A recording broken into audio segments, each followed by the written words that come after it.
Okay, welcome everybody. I've tested the sound system. I believe it's working now. So this is going to be the 365 days of film video. This is a recap of what has been for me the year 2025 in cinema. I tried my challenge that I set myself at the start of this year was that I wanted to watch a film every single day of this year, and I definitely achieved that. And in fact, I surpassed it by about um, 10 films in the end. So Um, it was quite an interesting challenge for a number of reasons, and I'm going to use this video as a sort of way of recapping for me and for anyone else who's interested in doing something like this. Some of the things that I've seen this year, some of the issues that I've got with a challenge like this, and some of the sort of wider problems that I'm seeing in film in general. And hopefully, you'll get by the end of this video a nice sort of eclectic mix of things that I've seen, things that I recommend, things that I don't recommend. And again, I'm not saying anyone should do a challenge like this, but it was certainly interesting for a number of reasons, and I think overall I have enjoyed it. Why did I do this? I'm someone who's always been interested in culture and how culture sort of mixes into history. I've always been a big music guy, and always been really interested in how music has sort of progressed as history's gone on. I've always been interested in video games and the history of video games. And I saw a bit of a blind spot really in that for someone who claims to be interested in popular culture, I realised I hadn't actually seen that many films that people sort of often recognised and talked about, and I really wanted to fill in some of the sort of blind spots in my own knowledge, I guess. Would I recommend this challenge? No. To most people, I think it's going to be not a feasible sort of thing to do. It takes up a lot of free time. You've got to have a lot of free time. There's no point sort of lying about that. What issues are there? I think the main ones that you'll encounter is sort of access to films, and the internet's obviously like one of the best resources we could ever ask for. There's an awful lot of stuff that's free on the internet. I'm not even talking about illegally. I'm talking about legally. Things like Internet Archive. There's an awful lot of stuff that you can get access to without needing to pay. But obviously, for anything more modern or more sought after, you're often going to be looking at renting a film. I don't think I watched anything illegally this entire year. Not that that's like a point of pride or anything, but I'm just saying like it's something you've got to prepare for. Like if you want to do this seriously and you want to watch films that you actually want to watch, there might be times where you actually have to rent something. Um, anyway, that's fine, isn't it? I mean, you sort of sign up for that when you do this sort of thing. What have I gained from this? I think the main one I mentioned this to someone the other day is I think I've become a lot better at analysing stories and imagery in a way that I sort of wasn't before. There was a point sort of later on in the year when I was watching films that I would have watched at the start of the year, and I just thought like, oh, I think I know what's going on here, and I'm spotting things in the sort of mise en scène, and I'm spotting things that the director's doing, and the way these lines are being delivered that I wouldn't have clocked at the start of the year, and I think it's just made me better at sort of general analysis of story making and filmmaking, and obviously that feels quite nice going in at the start of the year, sometimes being completely bewildered and lost with a particular film, and then um, later on in the year feeling like, yeah, actually, I know exactly what's going on here, and I can read between the lines a little bit more than I ever could. Okay. Um, I think the final thing to mention is, again, linked to the first question actually, which is why did I do this? I think, particularly with the YouTube video, there's a growing sense as I reach the end of my 20s of wanting to leave behind positive things and wanting to leave behind ways that people can remember me. And listen, I'm not saying that I'm going to die anytime soon, but whenever I do, I want there to be positive things that remind people of me. And maybe this is one of the ways that people can remember about me if it ever stays up on YouTube. Alright, let's get into it, shall we? Okay, first two films. This is January. January the 1st and January the 2nd. I started with Kurosawa, and you'll notice as we go on that I did started doing films in sets of four. Now that's mainly because of the way that sort of my brain functions and the way that my brain works was that I found it very useful to have a structure and a set of four. that I did on at any one time, and it sort of kept things a little bit more organised for me than it would have done if I was just sort of going, oh, I want to do this, and now I want to do that, and now I want to do this, and I didn't start this at the start of the year, and you'll see.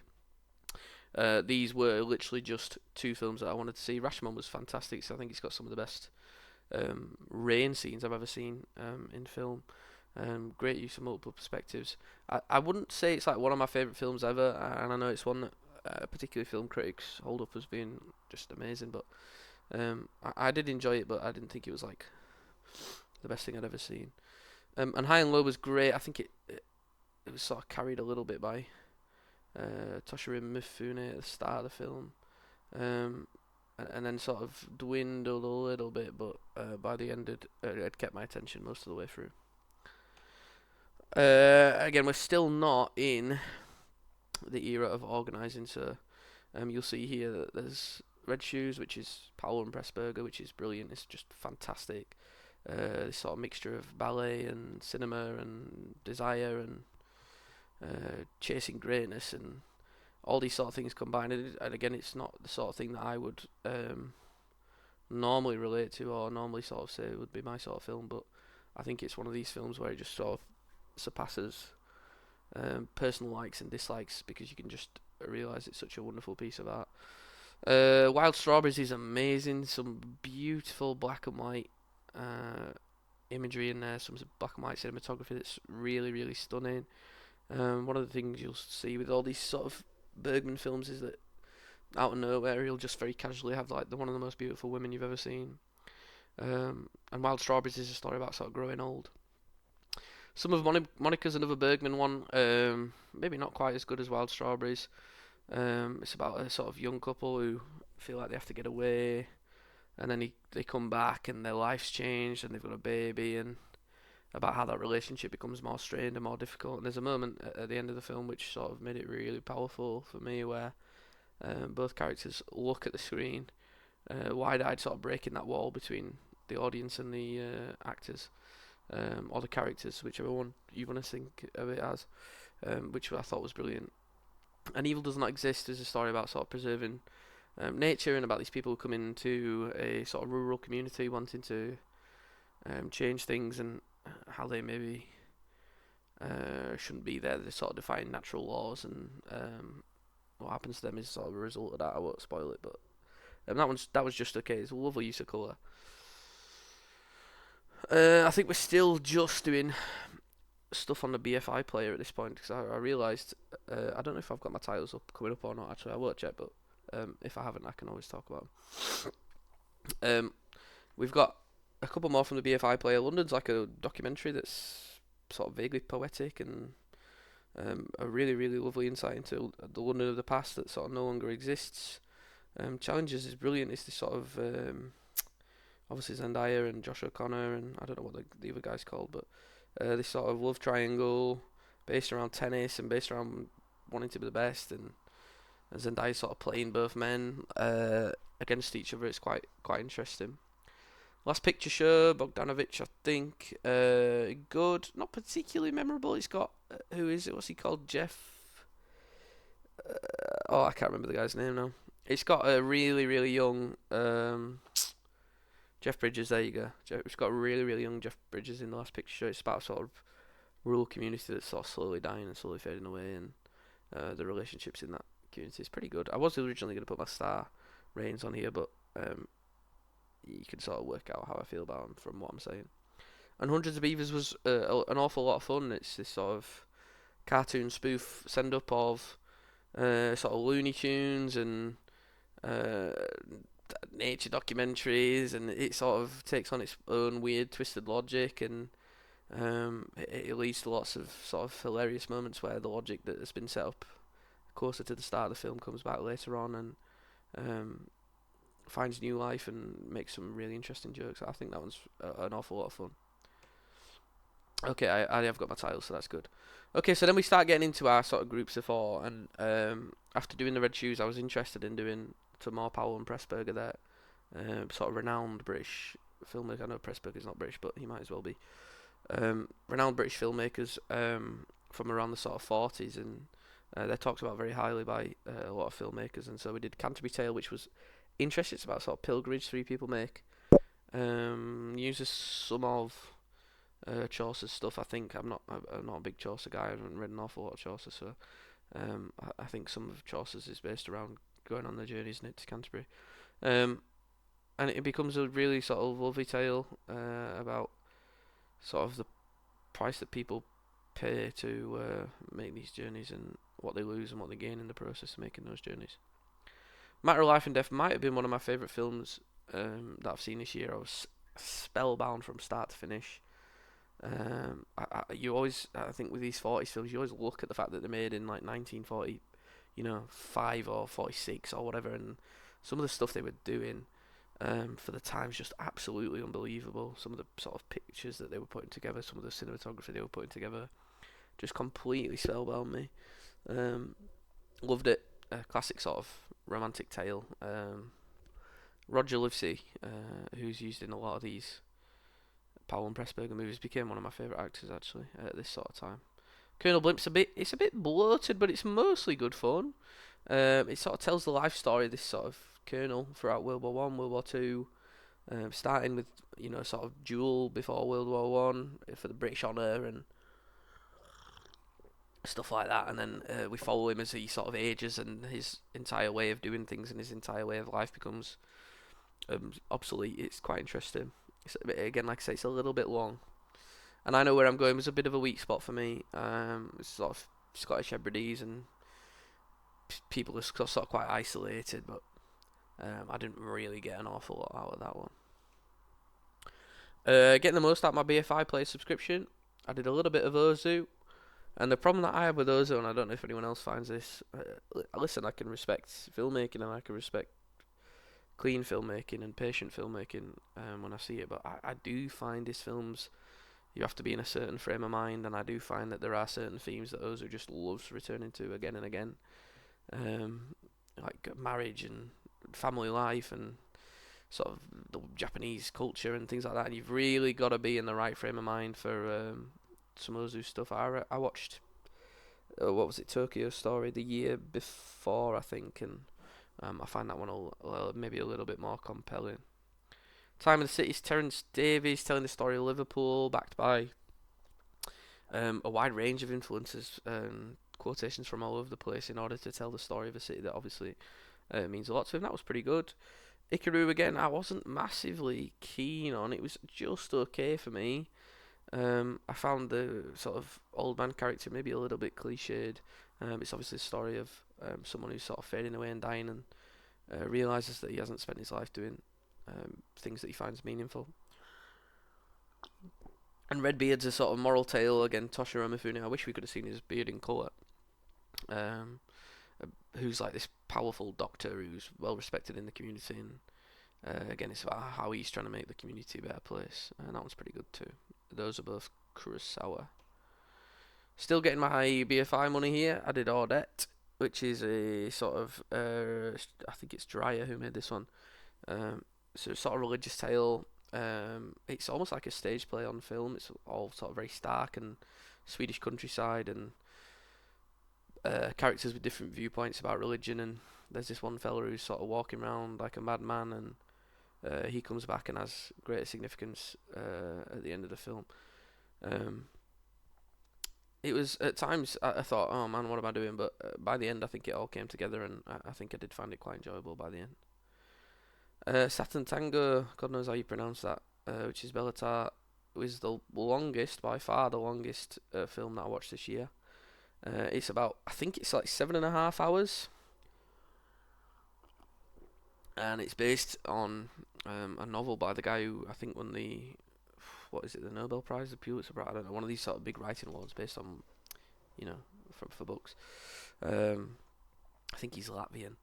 And the story is really about the sort of decay that's allowed to fester in a sort of town at the end of the fall of the Soviet Union. That's what I got from it anyway, and about how sort of cult-like and primal society becomes, and all the characters are sort of quite pagan and quite brutal and quite, sort of looking for a cult leader almost, and they get that. It just for me it was just a little bit too long to be fully enjoyable. I saw the TV Go is about sort of gender identity, and I don't think that's one for me really, but I think there was a lot of interesting stuff going on there, which will make it a lot more enjoyable for someone who's maybe a little bit more open and interested in that topic. I just think it didn't quite come together for me. My Own Private Idaho, I did not like. It was trying to do Shakespeare in the modern day, River Phoenix and Keanu Reeves, and I don't know what exactly was going on. They were both sort of. One of them was a prostitute, I think. It's not my favourite that I saw, I'll be honest. Okay, and then we start getting to like real consistent use of themes. So we got to Jackie Chanuary, or also known as January Jackie Chan month, week, 4 days.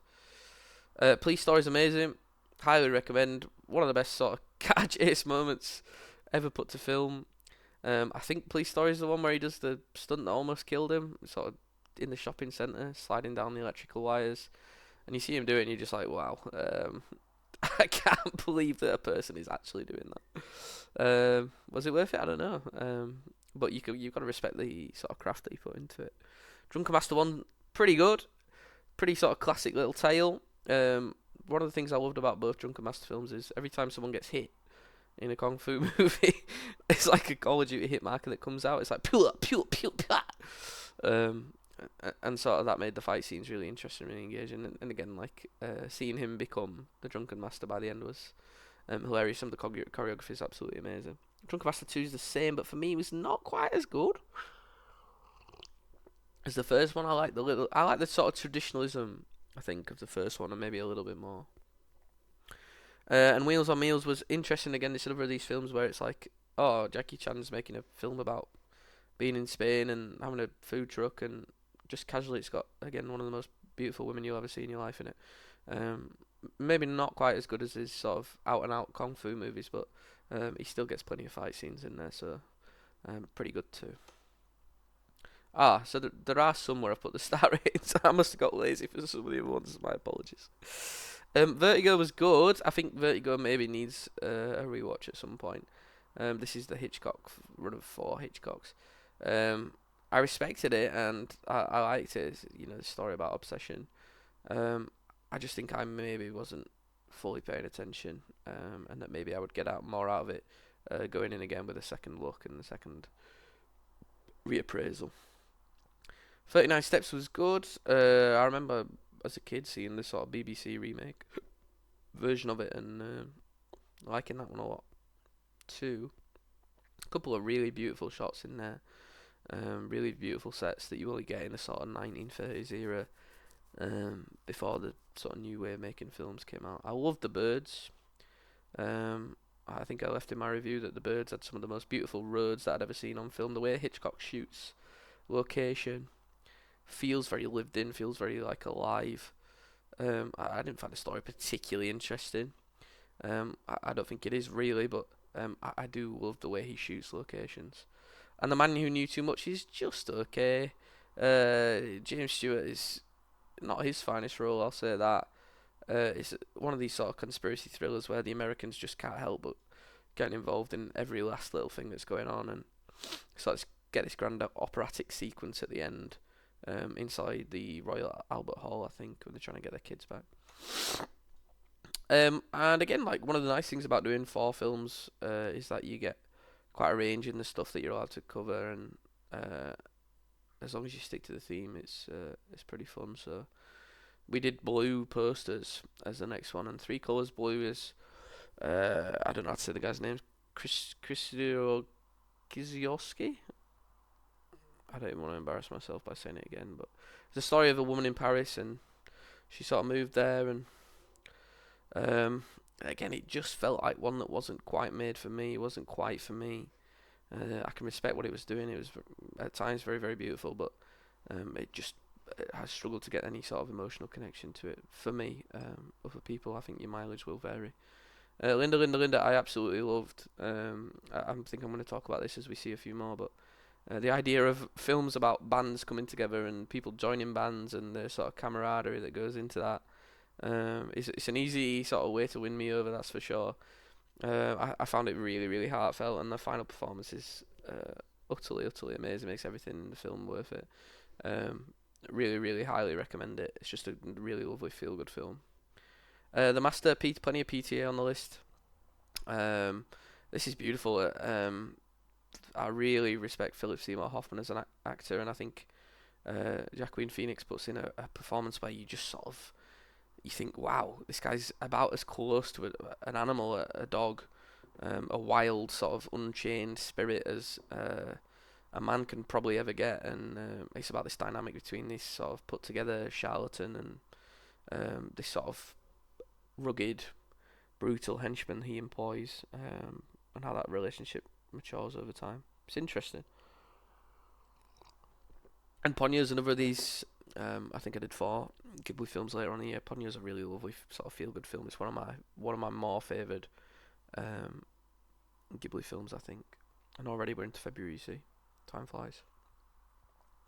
Then we did Gregory Peck because I think I was thinking about To Kill a Mockingbird, or I wasn't reading To Kill a Mockingbird, but I was definitely thinking about it, and I thought, well, he's an actor that I really enjoyed in To Kill a Mockingbird, and I've never really seen him in that much else, so we did a couple of these. Roman Holiday was lovely, classic little romance. Audrey Hepburn is amazing in everything she's in, and I will never not be rooting for Audrey Hepburn, even if she's like the most villainous person in the world. I'll still be rooting for her.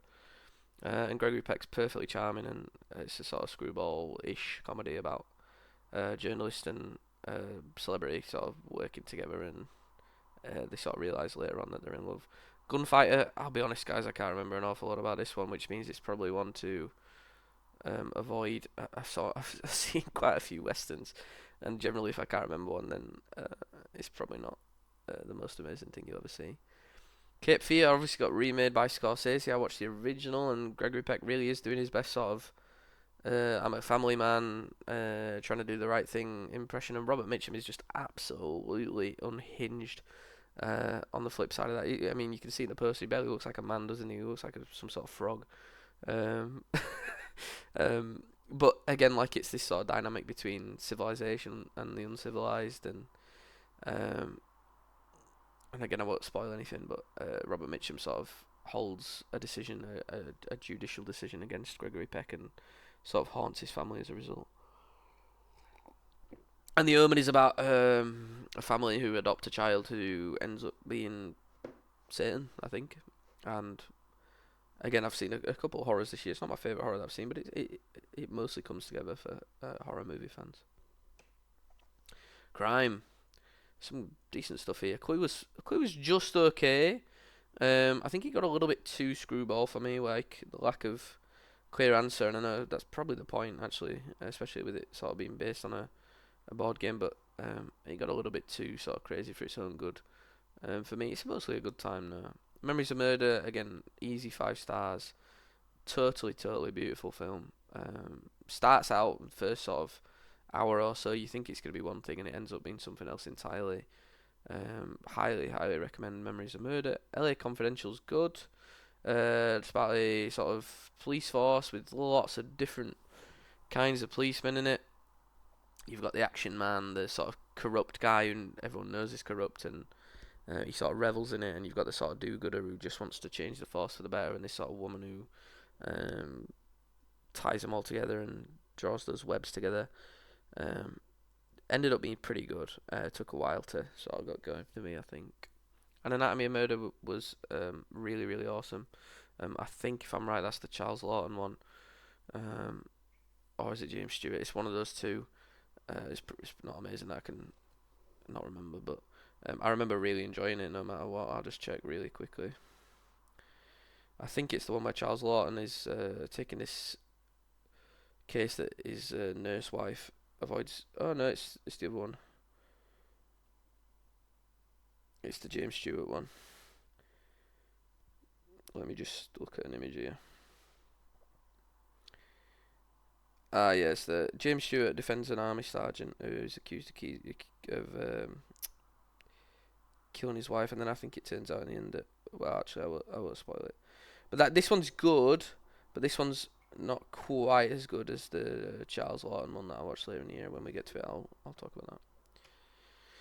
Then we did 4 documentaries: News from Home, Chantal Ackerman, a Belgian filmmaker in New York, using some of the letters from my mother. Some really, obviously, I loved the London film, the Liverpool film. Seeing all these images of places in the past is always really, really interesting to me. Hoop Dreams is brilliant. It's about the prices that we pay to achieve greatness. It's about what we sacrifice to achieve greatness. It follows the story of 2 boys who eventually maybe want to go pro at basketball, and they're sort of 2 teams and their struggles, and um, we always sort of constantly wondering, are they going to make it or are they not going to make it. Thin Blue Line is it's a sort of police story about a crime, but it really becomes about memory and about how sometimes it's not possible to trust our own recollection of events. And Dear Zachary is a story about someone's father dying, and a filmmaker makes a story to the son of the father to show him what his dad was like before he died. And they think that the mum murdered the dad. This is not a spoiler, you find this out pretty early. They think the mum murdered the dad, and they have no way to sort of prove it because she goes off to Canada or wherever, and they can't get him back. But there's some really lovely heartfelt moments in here where the family is talking about all the good things that the dad did, and you sort of imagine the son growing up and watching all this. So I enjoyed all these. I think Hoop Dreams was maybe the best for me. PTA. I don't know if I was aware of One Battle Another after another at this point, but I knew that I'd enjoyed the other Paul Thomas Anderson films that I'd done. I love Magnolia. I can't remember which. Obviously I've seen The Master. And so I thought, well, we really need to start ticking some of these off if we're enjoying them so much. Boogie Nights was pretty good. It's the sort of story of a 70s porn star, Mark Wahlberg. Typical PTA ensemble cast.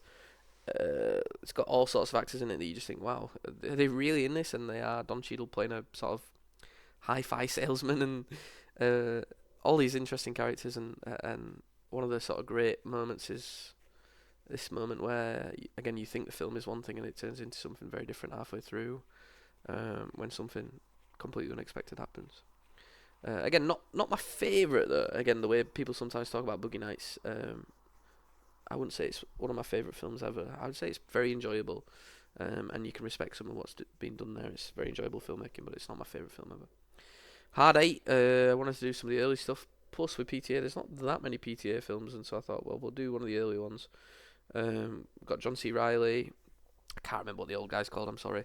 And one of the early Gwyneth Paltrow roles. And it's about a sort of mentor protege situation. And about learning the tricks of the trade, and about honesty and betrayal, and you know, Hard 8 was pretty good. You could see someone sort of realizing the kind of filmmaker they wanted to become in that one, I think. Phantom Thread's beautiful, and it's a tough one to describe because on the surface it's about a very respected dressmaker, Daniel Day-Lewis, who's got all these sort of little neurotic sort of quirks and tics and things that he has to have done, and things must be done at the right time. And I think calling it OCD is maybe a little bit too simple. I don't think that's what it is.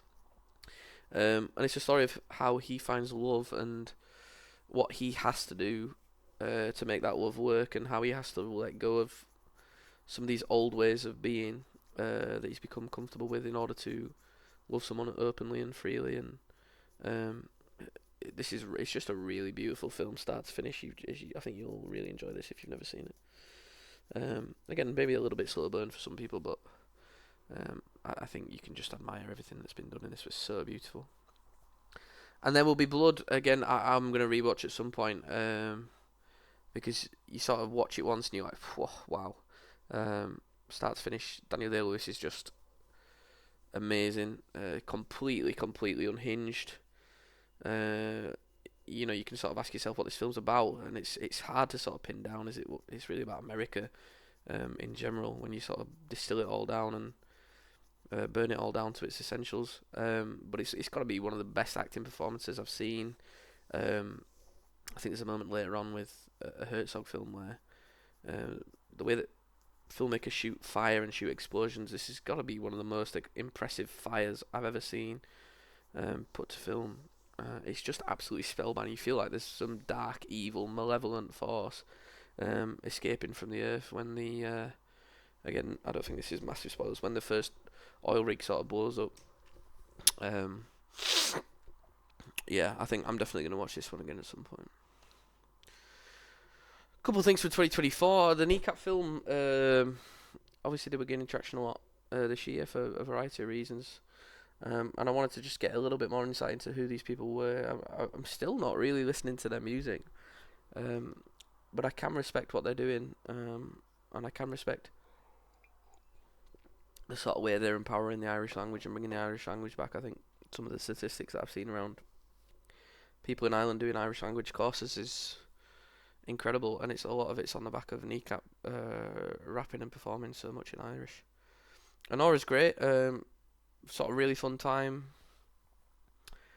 Story of a, what do you call her? She's a stripper, isn't she? And then one night a Russian sort of millionaire comes in, the son of a Russian millionaire, and it's about the story of her, what she presumes is love to him, but it turns out it wasn't love, and really powerful moment at the end too. Sing Sing I loved. Story of inmates inside Sing Sing prison, and they're putting a play together. They're going to perform Shakespeare, and it's sort of about breaking down these barriers and about these sort of this need to be open and this need to be able to communicate with each other. And I think it's based on a real story. I think there are genuinely inmates who might not be at Sing Sing, but there are genuinely inmates who put on Shakespeare performances, and I think they're actually talked about quite highly. And All We Imagine Is Light, tough one for me again without the full sort of Indian context, but it's a story of love in India and about some of the sort of difficult circumstances people find themselves in around who they love and about what they love and about building futures in India. And not really for me, but it might work for some people. Okay, for Westerns, again I knew I wanted to get a little bit more insight on the Western genre this year. Assassination of Jesse James by the Coward Robert Ford takes the title of longest title, I think, that I've seen this year. And it was great. Couple really cool roles. Brad Pitt, maybe how you wouldn't be used to seeing him. Casey Affleck doing his sort of usual, slightly cowardly, slightly despicable sort of thing. Yeah, pretty good. Magnificent Seven, cool ensemble cast. Steve McQueen, what's he called, the bald guy? Yul Brynner. I think this is the one with Charles Bronson. They're fighting off bandits. It's it's what you'd expect. It's a retelling, isn't it, of Seven Samurai. I don't think it's quite as good as Seven Samurai, but it's certainly a very American way of telling that story. Tall T is one of these, I can't remember the guy's name, but it's one of these sort of stripped back, really bare bones westerns where everything's very minimal. I think that in total there's about 3 sets, and the entire film it's not Peckinpah, is it? Maybe it is Peckinpah. And everything's like super minimal because it's about these sort of grey characters, and no one's right and no one's wrong, and the hero does things that you sort of question. The villain sometimes isn't entirely villainous, and it's all sort of leads you to wondering what's right and what's wrong in this sort of savage world that these people inhabit. And Unforgiven's Clint Eastwood, late career, massively awesome film, like start to finish, super awesome. It functions almost as a way of him looking back on a genre that made him, and about them they'll need to sort of kill some of the ideas that founded that genre, and about some of the lies and the myths that genre, the Western genre, is sort of founded on. I just loved it, start to finish, completely loved it. There's who I can't remember who plays the villain in that, but whoever it is, I remember him being bloody brilliant, which again is not great. I can't remember, but I have seen 365 films this year, so give me a break. Okay. 1962 again. When you see 4 films, you can sort of break the rules a little bit and do whatever you want. So Manchurian Candidate, interesting. It's about brainwashing. It's about um, Cold War. A man sort of gets brainwashed when he's a troop out in a soldier out in is it Korea or Vietnam, one of those two, and then he comes home and he's brainwashed to kill the guy who's going to be the president.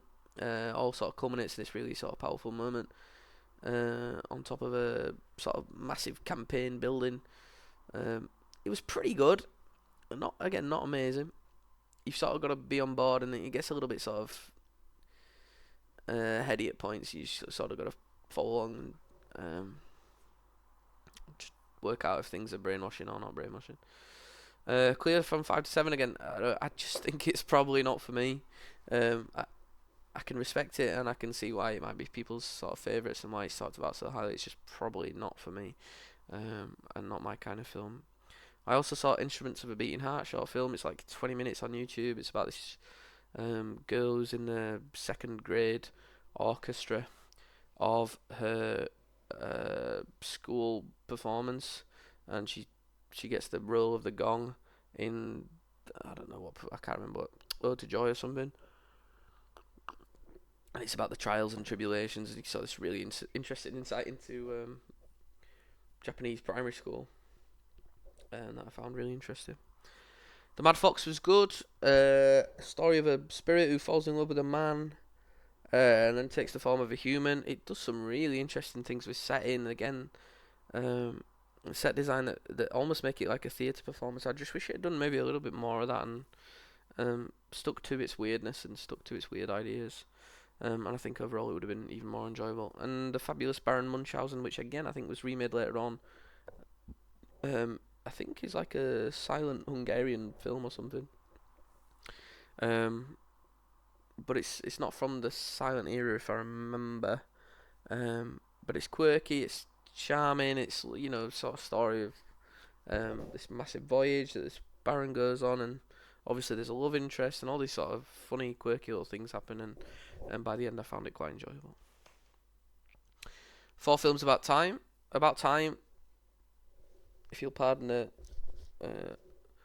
unmeaning joke there, About Time I thought was just terrible. I hated it. I just absolutely hated it. It felt manipulative. It just felt like, oh, the men in our family can go back and control time, so you can always get the girl that you want because you can always manipulate it so that she'll like you. And if your first attempt fails, then don't worry, because you can go back and manipulate it so that this girl will like you, and you can manipulate your life in a way that's going to make her think that you're perfect. And it just felt very sort of, no, didn't like the concept. La Jetée it's like 20 minutes of like a future sort of post-apocalyptic world, and they're sending people. I think they're sending people like backwards in time to warn humanity, but I think it's told through like basically like a slideshow. But it manages to be pretty interesting while doing that. Click. It's an Adam Sandler movie from the sort of early 2000s. You know pretty much what you're getting in for when you watch it. It was okay. I thought more could have been done with the concept. And Nickel Boys, I enjoyed the idea, and the perspective shifting was nice. I like the idea of the camera being the character, and us seeing things from the sort of character's perspective. I think there are moments where it maybe it becomes quite difficult to sort of parse exactly what's going on. A couple of big hitters again. Like when it's my list, I can do whatever I want, right? Citizen Kane's pretty good. Again, it's one of those films where you watch it and you're like, wait, when was this made? Because the things that they're actually doing are just like nuts. And there's just shots in here where you're like, I've not seen anything like that for,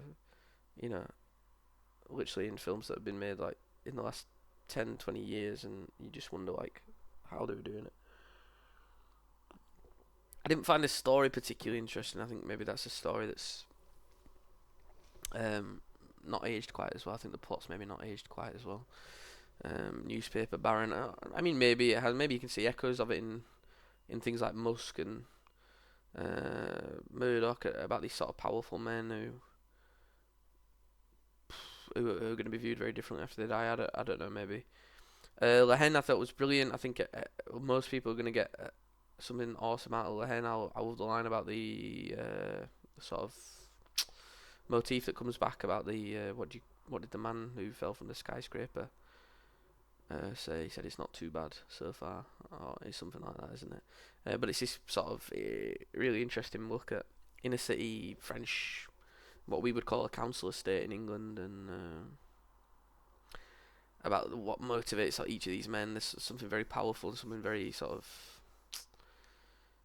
primal about each of these men, and their need to sort of act out and fight back and resist in a way, and that's all comes to a head at the end. Interstellar, I'd love to be contrarian and say that I didn't like it, but I thought it was brilliant. Something about emotional sort of climaxes, yeah, that's gonna get me every time.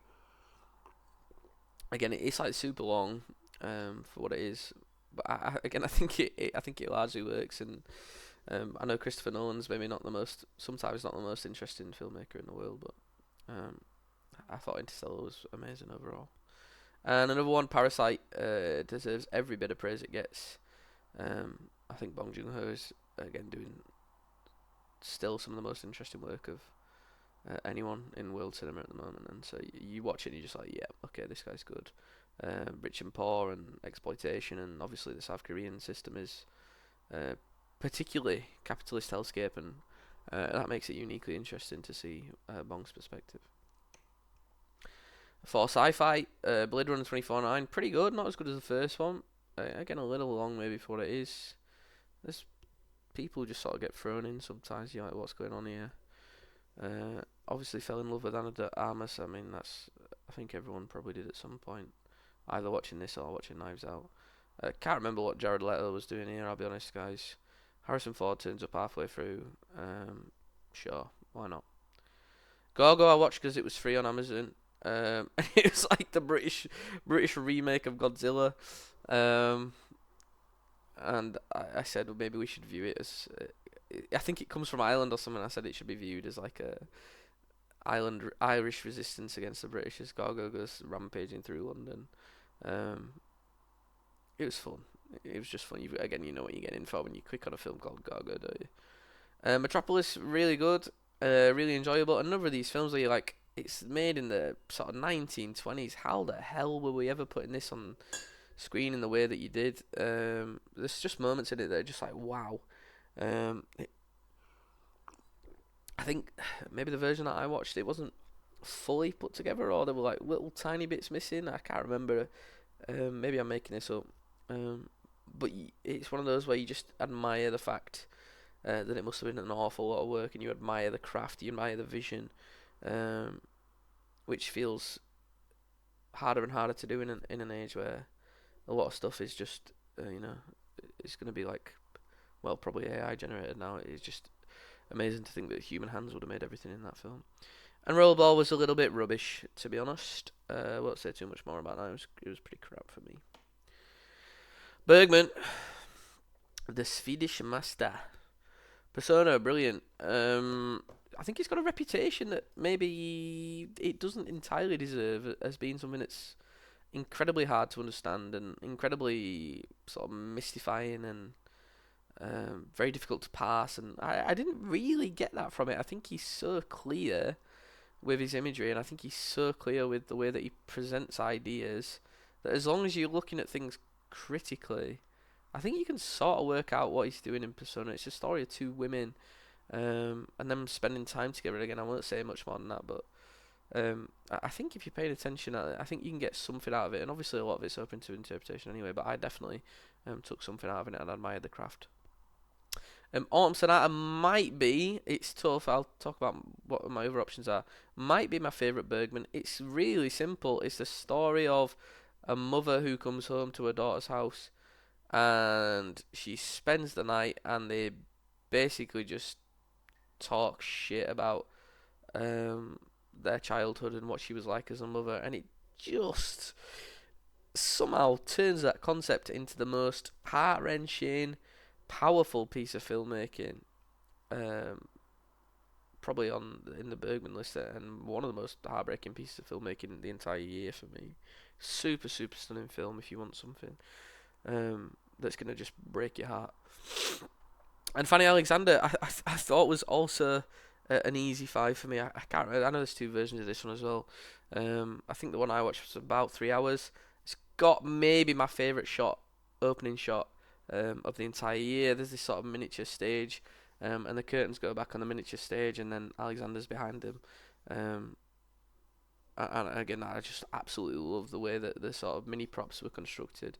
And it's the story of a upper class, I don't think the middle class, upper class Swedish family. The husband dies, and the wife remarries a sort of powerful, imposing church leader who's terrifying and absolute, and everything has to be just so. And it's about how their lives change and if they stick with that.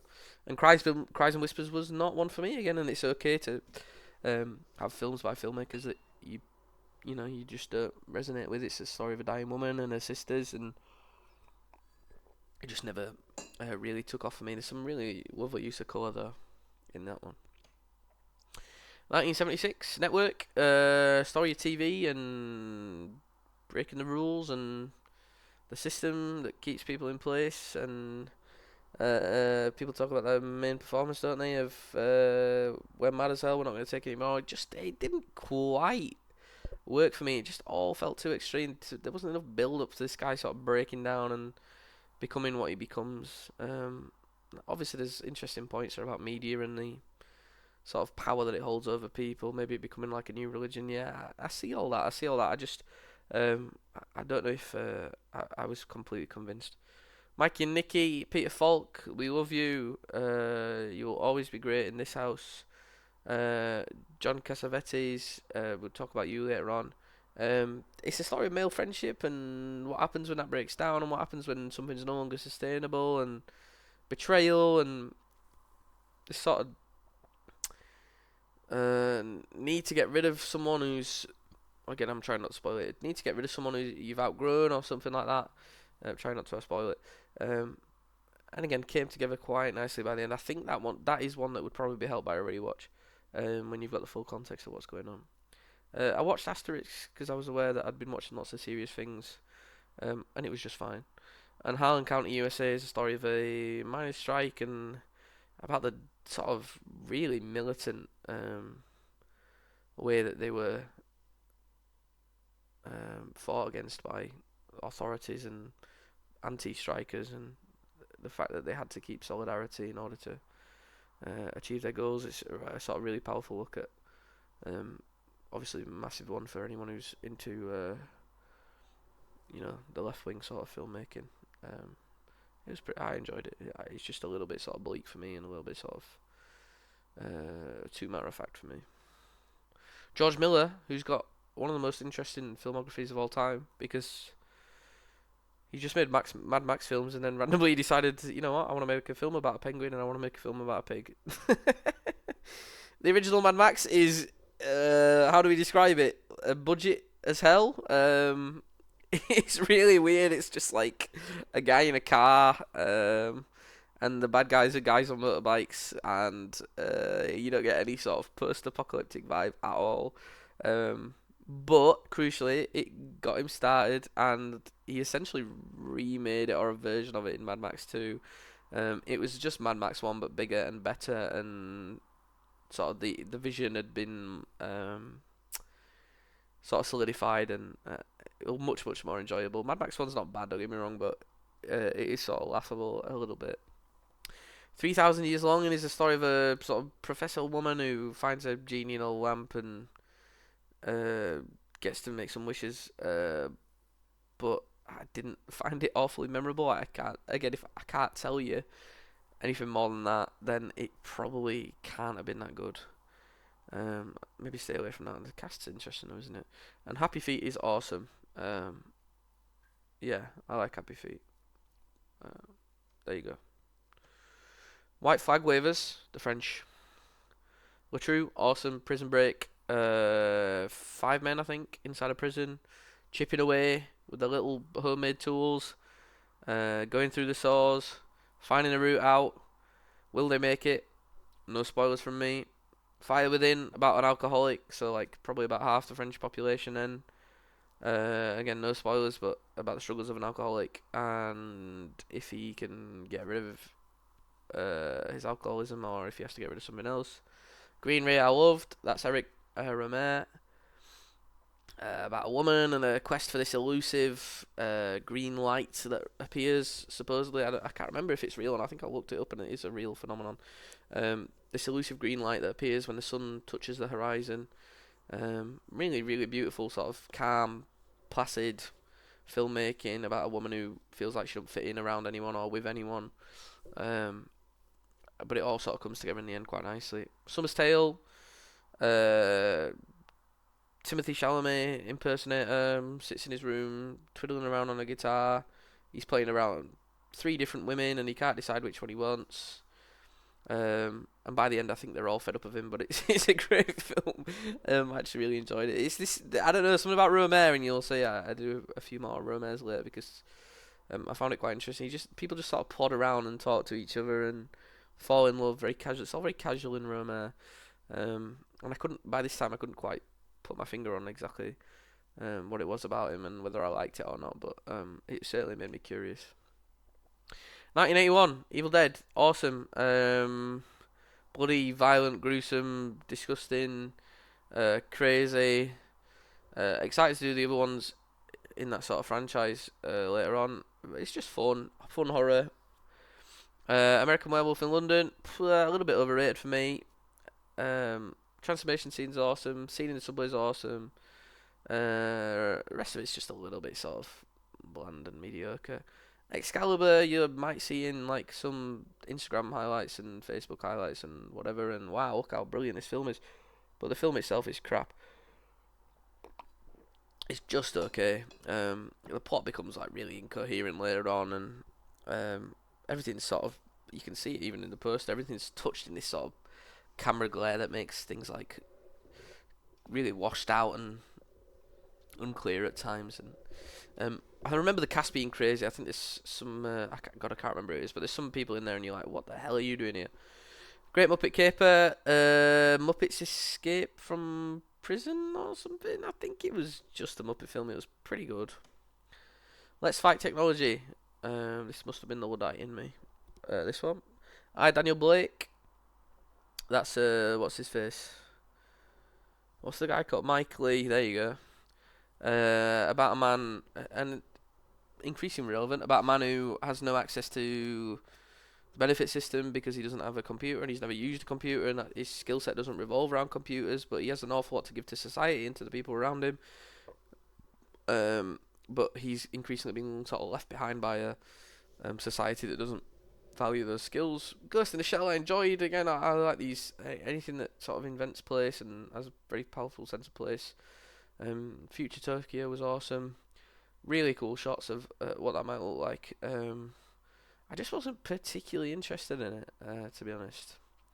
Terminator, really good. I'm leaving the second one because I enjoyed the first one so much. It's like standard 1980s horror film, no, action film, sorry.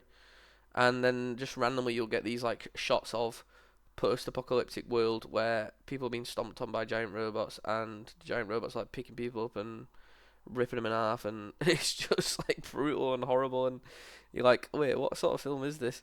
But I'm excited to do the second one, which I hear is even better than the first, but I'm leaving it. And World on the Wire might be the weirdest film, and I remember I've already seen a 7-hour one.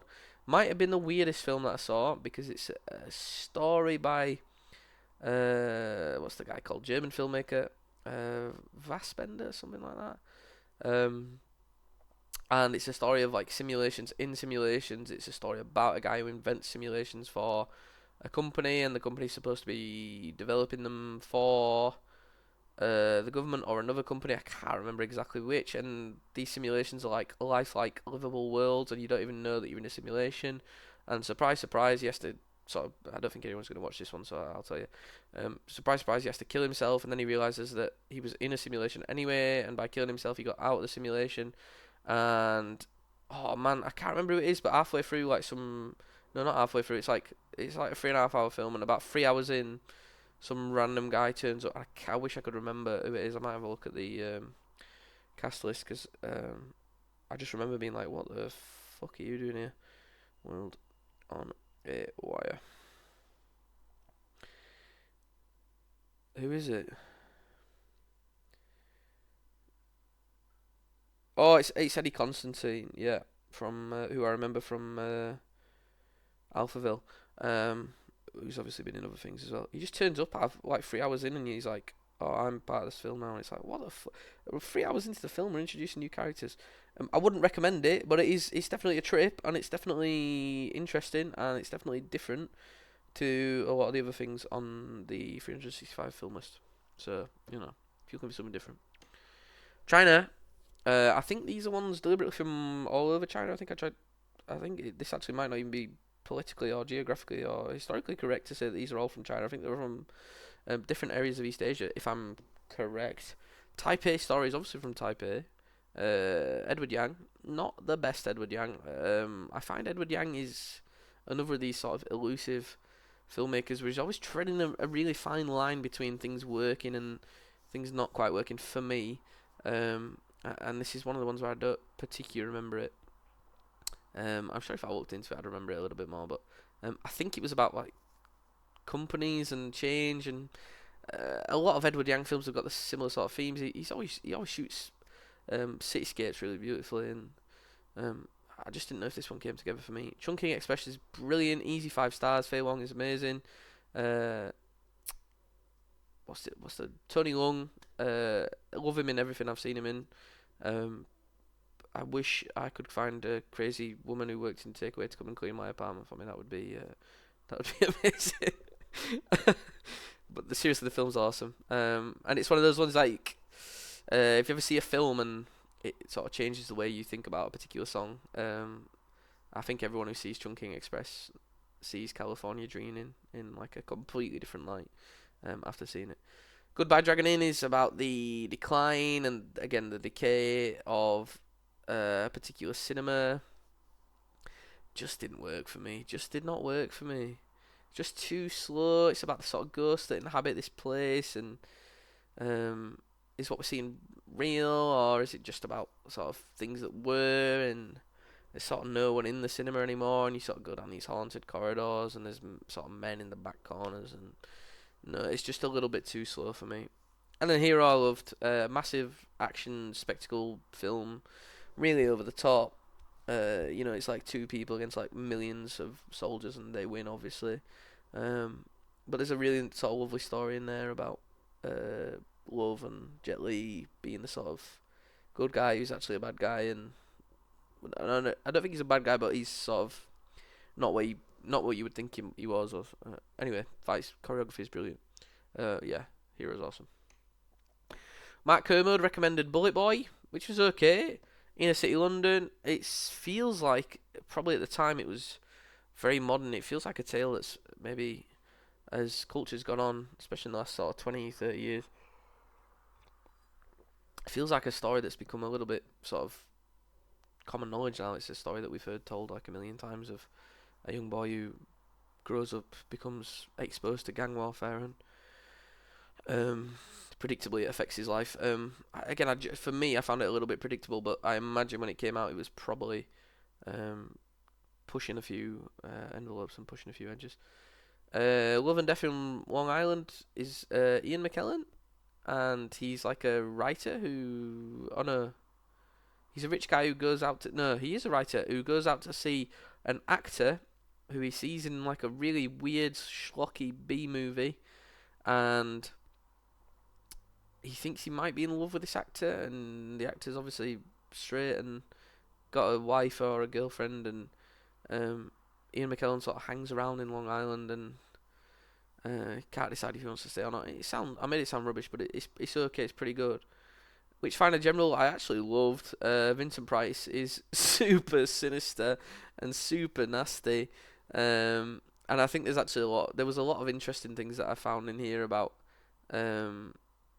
particularly the sort of way that it applied to modern day sort of politics, and persecution of women's interesting, and the abuse of power I found quite interesting. Don't sleep on that one. Obviously it's a little bit shocking. It's a little bit exploitative. I mean, you're gonna get some of that in that sort of budget, 60s, 70s horror, aren't you? But I did find Witchfinder Gemma really enjoyable. And then Bait, and I wish I could remember the name of this filmmaker, which I'm definitely not going to Google as I'm saying this right now. But this is a filmmaker who I think people should have their eye on, and he shot this in I think it's 18mm. Mark Jenkins, that's what he's called. I think he shot it in 18mm, so it's super sort of grainy and black and white, and it looks like something that you would have seen in the 1930s. But he's done a load of films now. That are gaining attention. Ennie's Men's supposed to be good. Rose Nevada's supposed to be pretty good, I think. Or not as good, but I think this is someone people need to keep their eye on in terms of British filmmaking, because he's doing a lot of interesting things. Highly recommend it. It's about Cornwall and about tourists sort of taking over bits of Cornwall, and about how the Cornish people feel about that. The films. The Amateur I saw with my mum in cinema, and she didn't rate Rami Malek. She thought it was the wrong role for him, and I just thought it was okay. It's very, I don't know, it's one of those spy films where the guy who's the main character is obviously not a spy at all, and gets thrust into the life of a spy in order to save the people that he loves, and etc. etc. You've heard the story a million times. It's just okay. The Commitments is another of these ones about joining a band in Ireland. If there's ever been a film that's tailor made for me to give it at least a 4-star, it's probably this one. I found the ensemble cast super charming. It's not my favourite of the band films. I'm going to get to that later on, but The Commitments is super fun. Draftsman's Contract, Peter Greenaway. I'm probably not smart enough to fully understand everything that I saw. But it's a story of a painter, a drawer, who gets commissioned to do some artworks of a country estate, and about the relationships that develop between him and particularly the women that live on that country estate, and him not realising that he might be part of something bigger. Really cool use of, and again, I'm not smart enough to know exactly why every single one of these was done, but really cool use of the sort of frame within a frame idea. So the idea that this guy's painting pictures inside a movie screen gets used quite a lot, and that recurring image comes back quite a lot. Lots of setups, camera setups are designed around sort of giving us this idea that we're in a story within a story, and that links to something that happens later on in the film, I think. And The Departed is easy 5-star Scorsese. It's one of my favourite Scorsese films, wall to wall, just non-stop action, pacey, adrenaline, thrills. DiCaprio's amazing, Nicholson's amazing, even Matt Damon I thought was pretty good. I completely love the film. Highly recommend The Departed if you've never seen it. 2023, Asteroid City, which is for me one of the weakest Wes Anderson films. I thought he was just throwing shit at the wall, and I thought very little of it stuck for me, to be honest. I know there's a clear through line in it. It just felt muddy, it felt convoluted. It just felt like, let's see who can get on the screen next. And for me, I don't know if it came together. Teacher's Lounge, super stressful. Teacher keeps making wrong decisions. Keeps facing difficult choices. I don't know if I'd call it a gripping thriller. I think ultimately it boils down to someone's nicked my handbag or my laptop or something. I don't know if I'd call it a gripping thriller for that reason, but lots of award people seem to like it. It was just okay. Past Lives is lovely. I think what it was nice to see in a romance is that everything was very heartwarming and very soft and very genuine, and there was no sort of jealousy and there was no bitterness. These are two people who, the story goes that they could have been together. Maybe in another life they were together, but it just didn't work out. And again, it was nice to see a story where they didn't hold that against one another, and it was just two people who had to go on with their lives and had to progress from that and had to move on with it, and they both knew, I think, that it was the last time they were ever going to see each other. But that wasn't done in a bitter way; it was done in a sort of genuine, heartfelt way. And The Boy and the Heron, Lake Ghibli, pretty good. Not the best. Um, like the Heron character for me got a little bit annoying after a while. And I think when you talk about Ghibli, you talk about world building, you talk about the fact that they make these worlds that feel so lived in and so sort of amazing and powerful. I don't know if The Boy and the Heron is maybe the best example of that. It's okay. Richard Dawson, folk singer-songwriter, recommended. Lone Star, which again was a little bit muddy and a little bit unclear. It was about a town in Texas where one man is the sheriff, and about the legacy of another man who used to be sheriff, who was a bit of a bastard, and about how people sort of still remember his legacy and they're coming to terms with his legacy. Not for me. I think people who like these sort of different perspective films and lots of different character films and everything coming together in the end films might be one for them. Charles Lawton in Hobson's Choice, I absolutely love. I think this is a really early one. I don't know if you can tell from that. I think it's like 1940s. It might be earlier than that. It's about a man in early 1900s London who is like a shoemaker, and he's a complete drunk, and his three daughters look after him, and he sort of controls their lives, and by the end he sort of softens and realizes that he needs them as much as they need him, if that makes sense. I think Charles Lawton's electric every time I see him on screen. I absolutely love him. Onibaba, one of these sort of Japanese horrors, not the best for me. I'll get to one of the best ones that I saw in a second. A lot of it takes place in this sort of field of wheat, and again, maybe there's a bigger point here, but I just found it very repetitive and very samey, and it gets at some of this sort of heartlessness and brutality and primal nature underneath, the sort of lines that hold civilization together, what's underneath all that. But I just found it a little bit uninspiring. And then Straight Story, which is the least David Lynch. David Lynch is a story about an old man who realizes he has to go and see his brother before he dies. I think he gets an impending sense of mortality, and he takes a lawnmower across the states to go and see his brother. And it's a sort of heartwarming story of all the people that he meets along the way. Like I say, it's the least David Lynch film you'll ever see, but it is still a David Lynch film. Dollars Trilogy and Fievel, the four greatest westerns ever put to film. Fistful of Dollars is like pretty good. It's like a pretty bog standard western. You think, okay, yeah, that was alright. Few dollars more, you're like, okay, I see what we're doing now. Now I'm getting a little bit more respect for what's going on.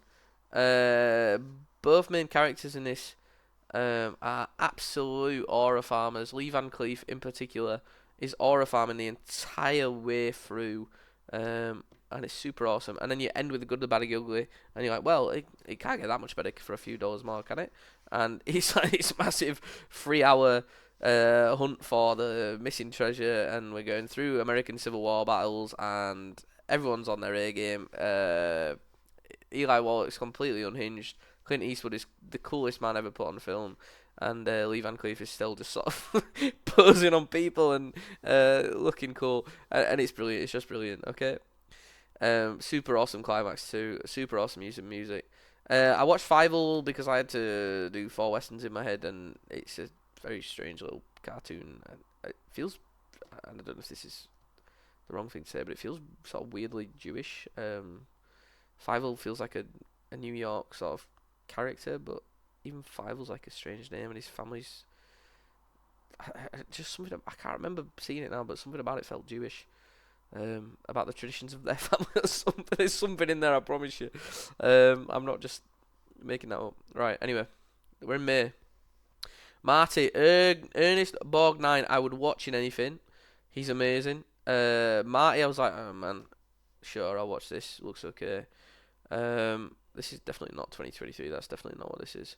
I think this is a year, but I can't. Maybe it's 1953. That feels about right. I'll check that, but I think this is 1953.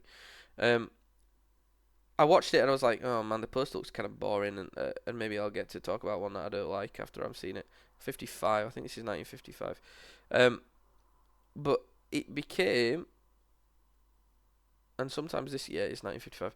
It became, as often some of these can, a story where it's the ones that you think, based on what you've seen in the picture and based on what you're reading about it, that are going to be the least enjoyable, that are actually the ones that you gravitate to most. And Matt is this sort of really lovely, genuine story of a man who's a super kind, genuine bloke, and he just can't find love.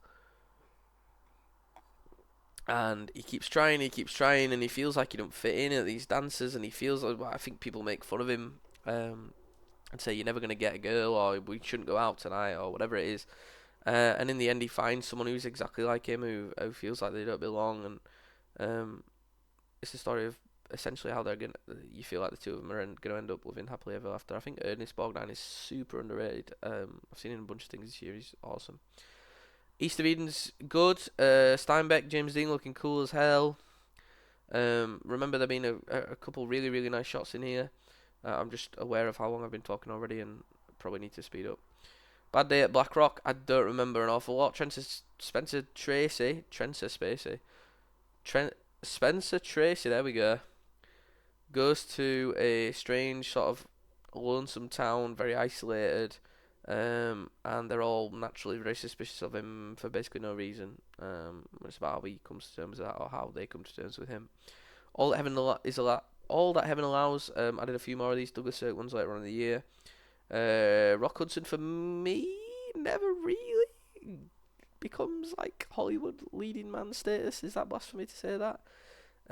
It's a super beautiful film though. About a gardener who falls in love with this older woman, and about if that should be, allowed or not. Baseball. Robert Redford in The Natural. Awesome. Robert Redford's one of the coolest guys ever. Sandlot. Classic sort of kids movie. Pretty enjoyable. Bang the Drum Slowly. Honestly, super forgettable. Robert De Niro, really? I can't remember. I did use this in a... Well, I didn't really, but I used it to answer a question on The Chase. It was in The Chase yesterday, I think, so I got that question right when it asked about a baseball movie starring Robert De Niro. And 42, sorry, Jackie Robinson, Chadwick Boseman. That one's super enjoyable, about all the sort of pressure that he goes through. A rare Harrison Ford performance where he's genuine and a nice person. Kobayashi. He's a weird one. Kwaidan is amazing. Well, it's like 4 stories of Japanese horror. It's got some of the most beautiful sets you will ever see in your life. And it's about these sort of folk tales that make up Japanese culture. It's full of these sort of images that are just going to stay with you. Of a monk sort of with the Japanese language sort of scrawled on every part of his face, apart from one part of his face. I wonder if that'll come back to bite him. But it was the set design for me that just really struck me. It's just super, super brilliant. The lighting, the colours. The way the sets were constructed, just like super, super stunning. Human Condition Part 1, I think is meant to be the worst. It's the only part that I've seen. Lots of moralising, lots of characters going back and forth on what's right and wrong. There's a character who wants to do the right thing and realises that maybe he's a little bit too idealistic for the job that he's got. I found it a little bit long-winded, to be honest. Maybe it's the most boring part. Maybe I'll enjoy the other 2 more when I eventually get around to them. Samurai Rebellion. Story of a guy who's supposed to protect the shogun or something, and then he realizes he's been betrayed or double-crossed. Someone wants his title, or someone wants to be the protector. Couple cool fight scenes. Mifune's in it. He's in everything from this sort of time period, isn't he? But not the most memorable samurai film I've seen. And Black River is about a sort of really bleak depiction of American occupation and this sort of rental property, and this really sort of scummy guy. I can't remember what the actor's called now. Is it Tanaka? That doesn't sound right, but there's an actor who plays this sort of super scummy character who sort of manipulates the people around him. But it's not one of the best films I've seen. A couple from Letterboxd's relationships heartwarming lovable category. What's Eating Gilbert Grape stars Johnny Depp and Leonardo DiCaprio playing a child with learning disabilities. Um, it's a little bit strange, and I don't know if it entirely came together. Um, it's about Gilbert Grape, who's Johnny Depp's character, finding love despite all the sort of challenges and difficulties in his life. It just felt a little bit strange by the end. Day Trippers.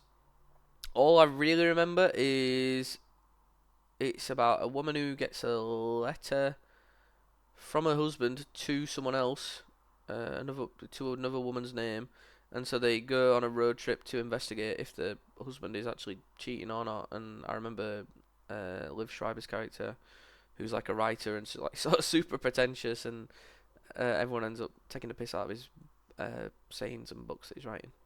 How to Make Millions Before Grandma Dies is lovely. Story of younger generation coming to understand the older generation and take on their legacy and take on their teachings and you know the things that they've been given by the older generation. Ends up being really nice. Enough said. I watched it because James Gandolfini's in it and Julia Louis-Dreyfus is in it, but it's a story about like two old people who are both, I think they're both divorced and they both hate their former partners, and then they realise that their former partners sort of know each other, I think, and they come to terms with it in the end, and they fall in love with each other. In the end, you can tell by the way it's presented. It's the sort of rom-com-y, middle-aged rom-com. It's a little bit sort of for 40-year-olds. Anyway, whatever. Herzog. Fitzcarraldo is like, what the fuck was he thinking? What was he smirking? How on earth did anyone ever think to put that on screen? The price of ambition, the price of having a dream, the price of greed and lust and chasing power and all these things. But it becomes about that central shot. It becomes about the fact that they really did hoist that ship over a giant hill in the Amazon rainforest, and every shot you see around that or based on that or using that in any way, you just like, what on earth is going on? How would anyone think to do that? Aguirre, Wrath of God, not as good. It's a story of man versus nature and about how conquistadors are going over to the Amazon looking for what's it called, the the mythical land of gold, whatever it's called. But they very quickly realise that that's not going to materialise, and so it becomes a story of man dominating other people and man dominating the world around him, or trying to dominate the world around him, sometimes successfully, as this crew of conquistadors gets gradually thinner in number. I'm annoyed I can't remember that Golden City name. No. Stroszek is a weird one. It's a story of an outsider, a German immigrant, I think, who goes to America and very quickly realizes that he doesn't fit in there, just like he didn't fit in his home. Buys a sort of rental van and gets it taken away from him, and his sort of life starts falling apart. And it all sounds pretty rubbish, but it ends really, really powerfully. It ends beautifully, and it tied it all together really, really nicely for me. Lessons of Darkness is another one of these ones where sometimes I just admire seeing fire and oil wells and explosions on screen. That's the man in me.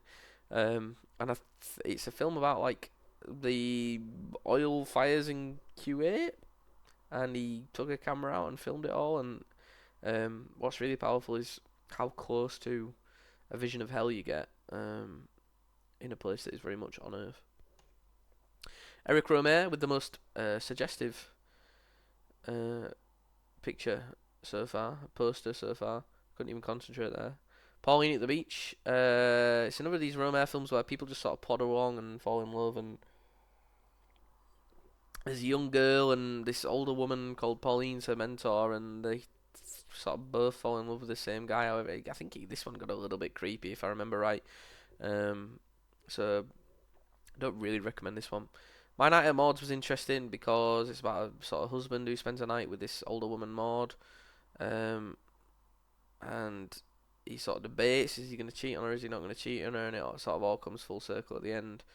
And there's a bit of a twist, and again I won't say too much more about it, but she seems to understand him a lot better than his wife seems to, or at least that's the impression you get.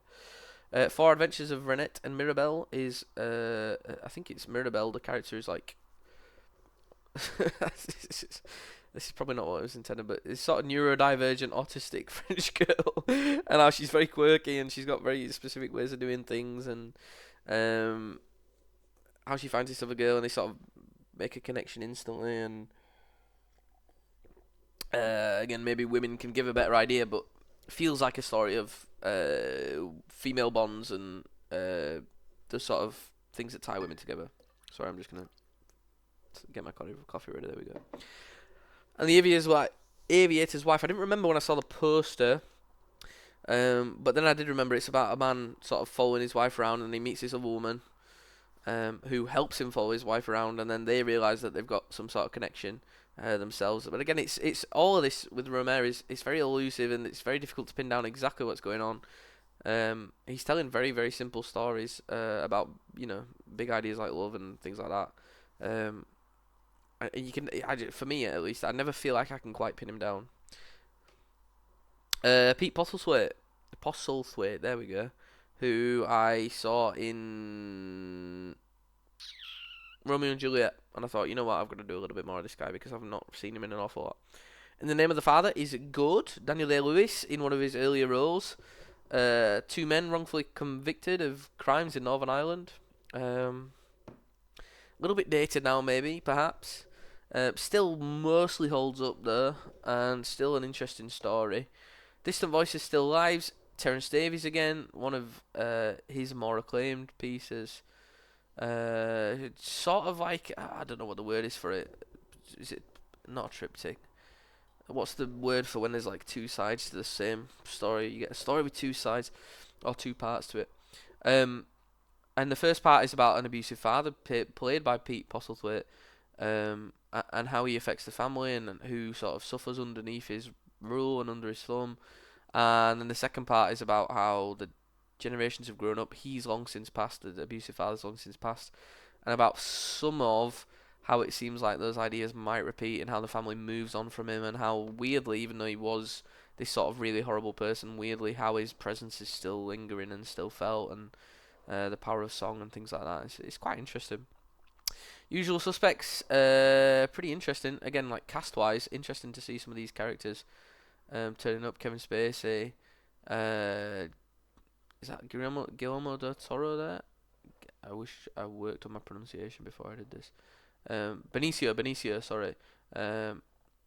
In one of his sort of earlier roles, and obviously a really cool twist in this one, which I won't spoil. And Brastoff might be my favourite band film of the year. For me, like I can't believe that I'd never heard of this film. After watching it, it had a little bit of everything for me. Again, it's another of these ones where it feels like sort of tailor-made for me. It's like old coal mining town, people getting together in a band, economic struggles. There's a very obvious romantic relationship that sort of plays out over the course of the film, and it all comes together absolutely beautifully for me. I absolutely loved it. That was one of my faves. Different Pete Jackson. We did Postlethwaite, now we're doing Jackson. He's another of these filmmakers where you look at his filmography and you're like, wait, what? Obviously he's famous for the Lord of the Rings films, and I watched them properly. I have seen them before, but I watched them properly, like really focused on them for the first time this year. And they are as good as people say. They were, every single one of them was a 5-star, like easily. Massive respect for the filmmaking and obviously the original stories. But then you look at his filmography and you're like, wait a second, this guy was making like gross out horror movies before he ever made Lord of the Rings, and he was. Bad Taste is a story about aliens coming to Earth and trying to kill humans so they can cook them and eat them in intergalactic fast food chain, I think, if I remember right. And there's a house that gets rocket powered at some point and blasts off into the atmosphere, and lots of shooting guns and bodily fluids, and you're just like, how did this guy ever get the rights to Lord of the Rings? But it's fun. I think I gave it like 3 stars, but it's a fun movie. John Ford, who is obviously famous for directing cowboy films, but he's done an awful lot, and that's what I wanted to see a range of. How Green Was My Valley is superb. It's about a sort of Welsh mining town. I think it was all shot in California, if I remember right. Every actor in here was on point for me. It becomes a melodrama. It becomes a story of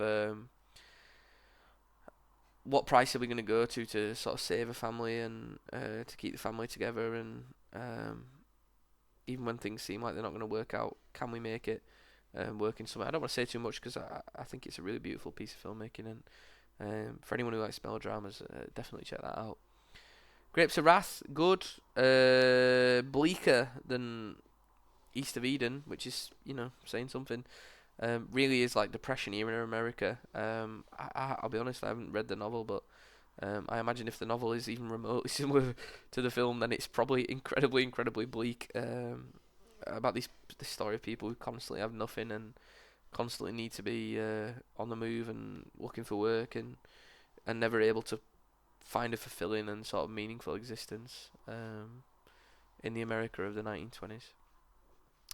My Darling Clementine, I'll be honest, it was a 5, and I thought after like an hour of it, I thought, man, this is not going to be for me. But it's super, super gorgeous by the end. It becomes like this very total film that has a little bit of everything in it. It's also like a retelling of the sort of Wyatt Earp myth, but in a way that's quite tasteful and quite powerful, and the violence doesn't overshadow everything else that's going on in the film. So highly, highly recommend this one for people who like westerns. It's one of my favourite westerns now, I think. Henry Fonda gives one of his most likeable performances. He's super, super likeable. He's just super chill the whole time. And The Long Grey Line I watched because I thought, well, I've never really heard of it, and it's a sort of, how would I describe it?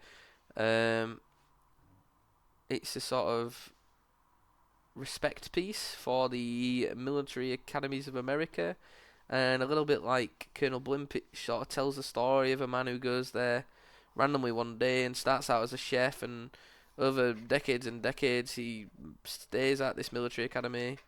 You can't remember the name of it now, but he stays at this American military academy and becomes like a part of the furniture basically. And obviously with a lot of these stories, it ends in the death of I think either him or his wife. One of them dies in the end, and it's all very sad. And for me, you just never get away from the fact that it's about this sort of military academy, and it's not for me a particular place of sympathy, but something John Ford clearly had a lot of reverence for. Short films, short reviews. It's Such a Beautiful Day. A little bit depressing. I think if I remember, it gets nice at the end. Leading Lady Parts was the shortest, technically, film that I saw this year. It's 10 minutes long. I must have been super busy in June or wherever we went. Wasp, again, British Council estate, struggling mother. What price will she go to? What lengths will she go to find love and to keep her children safe and happy? Or will she forget about them? Will she neglect them? And The Old Man and the Sea I watched because I'd read the book the year before, and it was good, but it wasn't quite as good as the book was in my head. Getting value out BFI player again, which I highly recommend to people in Britain, by the way. I think as long as you're open to watching new kinds of film, I think you'll find something interesting on there. On Falling, really depressing, you might call it a realist film about working in one of these sort of delivery warehouses. Everything is bleak, and this woman is just struggling to survive and struggling to make friends and struggling to fit in, and everything's a struggle. And I don't think there's, if I remember that, I don't think there's a happy ending. But maybe there's a powerful point there about the sort of way that we as workers are becoming, not we, I say we, but people in these Amazon delivery warehouses and wherever else are becoming dehumanised as a result of the work they do. Scrapper, I loved. Harris Dickinson, super early role for him. It's a story about, I think, a young girl and the young girl's a brilliant actor, from what I remember. I think the mum dies, and he's been out of her life for a long time, and he has to come back and look after her, if I remember. And it's a really sort of powerful story about how these two people form a connection over time. Don't sleep on this one. I saw the reviews, and I was like, really? We watched the same film? I think I gave it 4.5, so don't sleep on Scrapper. Bad Lieutenant, Harvey Keitel, policeman, doing lines of coke in between arresting people. It's hard to feel empathy for a character like that, I think, and not my favourite. And Yojimbo is a story about, again, Toshiro Mifune, who's in bloody everything uh, from a certain era of Japanese filmmaking, and he plays this sort of middleman between two violent sides, and ends up getting himself involved, of course. And for me, I got a little bit more of Kurosawa's sort of brilliance in this one, where I was able to sort of see, particularly in the way shots were set up, about how good this guy is. Mission Impossible, the last movie star? Question mark. First Mission Impossible, pretty good. One of the better ones for me. Mission Impossible 2, a little bit underrated. You've just got to be in the mood for it. John Woo, you know there's going to be 500 doves at least. Take a shot every time you see a dove. That's the John Woo challenge. It's so over the top that I think it becomes, for me, all John Woo's films are like this. It's so over the top that it becomes funny, and I think people like treat you seriously, and that's maybe where they're going wrong. Mission Impossible 3, pretty good. I think that's the one with Philip Seymour Hoffman. I could be wrong. Not my favorite. I think the first one's my favorite, I think, actually. And then Ghost Protocol, I can't even remember, so it can't have been that good. Okay. 1999, Talented Mr. Ripley, loved it. Matt Damon, on fire. Jude Law, on fire. Gwyneth Paltrow doing her usual thing. Who's the other one? Oh, Philip Seymour Hoffman. Who would have guessed it? The introduction to his character is just superb. It's amazing. It's something like, if that's how I'm feeling, imagine how his wife's feeling. Something like that. And he arrives in this Ferrari and sort of stands on the door of it and beckons in a very upper class way that they're gonna go to Carluccio's or whatever. It's like, yeah, okay. You just instantly buy who these people are. You just instantly get on board with who these people are. But it's also a story about identity and co-opting people's identity and how we become someone new based on the people around us.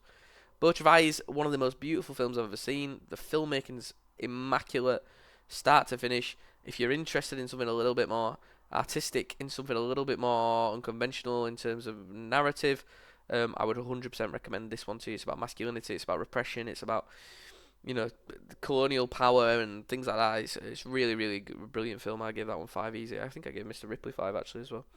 Jinro, I thought it looked really cool, but it's about a man who becomes a sort of super soldier and has to decide. Well, he doesn't decide. He's a super soldier who works on like a computer, I think. But is love enough to overcome that sort of brainwashing that has made him into a super soldier, or is he gonna kill the woman he loves? Not great.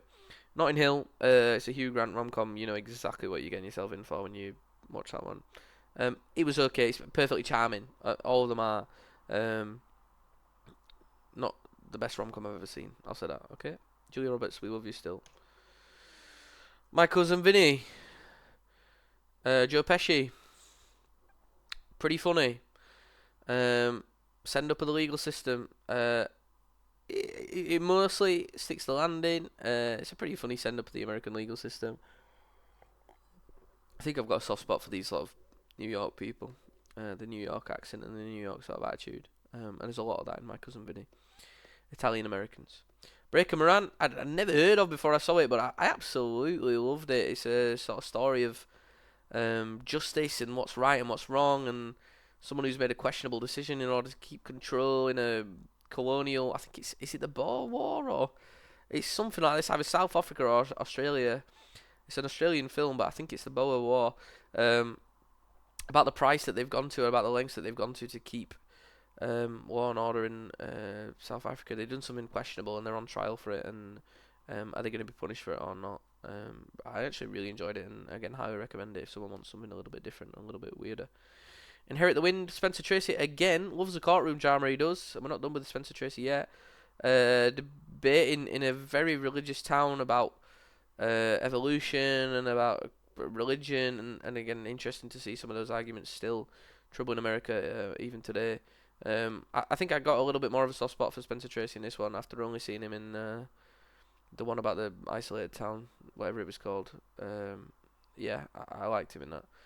Judgment in Nuremberg, again, he plays just like a lawyer who watches everything, and he's, I don't know, Spencer Tracy, he's kind of this sort of bland figure who just, things wash over him and things go past him, and He ends up being the ultimate sort of authority figure in all of these, but he doesn't leave the strongest impression. But in a way, I kind of like that. He feels he feels very subtle. Everything he does feels quite subtle to me. And the casting this one's crazy. And again, it's another of these sort of what's right, what's wrong, justice, difficult questions. Were we acting under orders or were we justifying what we did? Eat, Drink, Man, Woman. Only thing I remember about it, I remember two things. It's made by Ang Lee, the guy who did Life of Pi, and I remember that an older woman thinks she's falling in love with a husband who's going to remarry, but he actually admits to the whole family that he's fallen in love. Yes, he has, with a much younger woman who's like 20 or something, and I think she's so shocked she has a heart attack.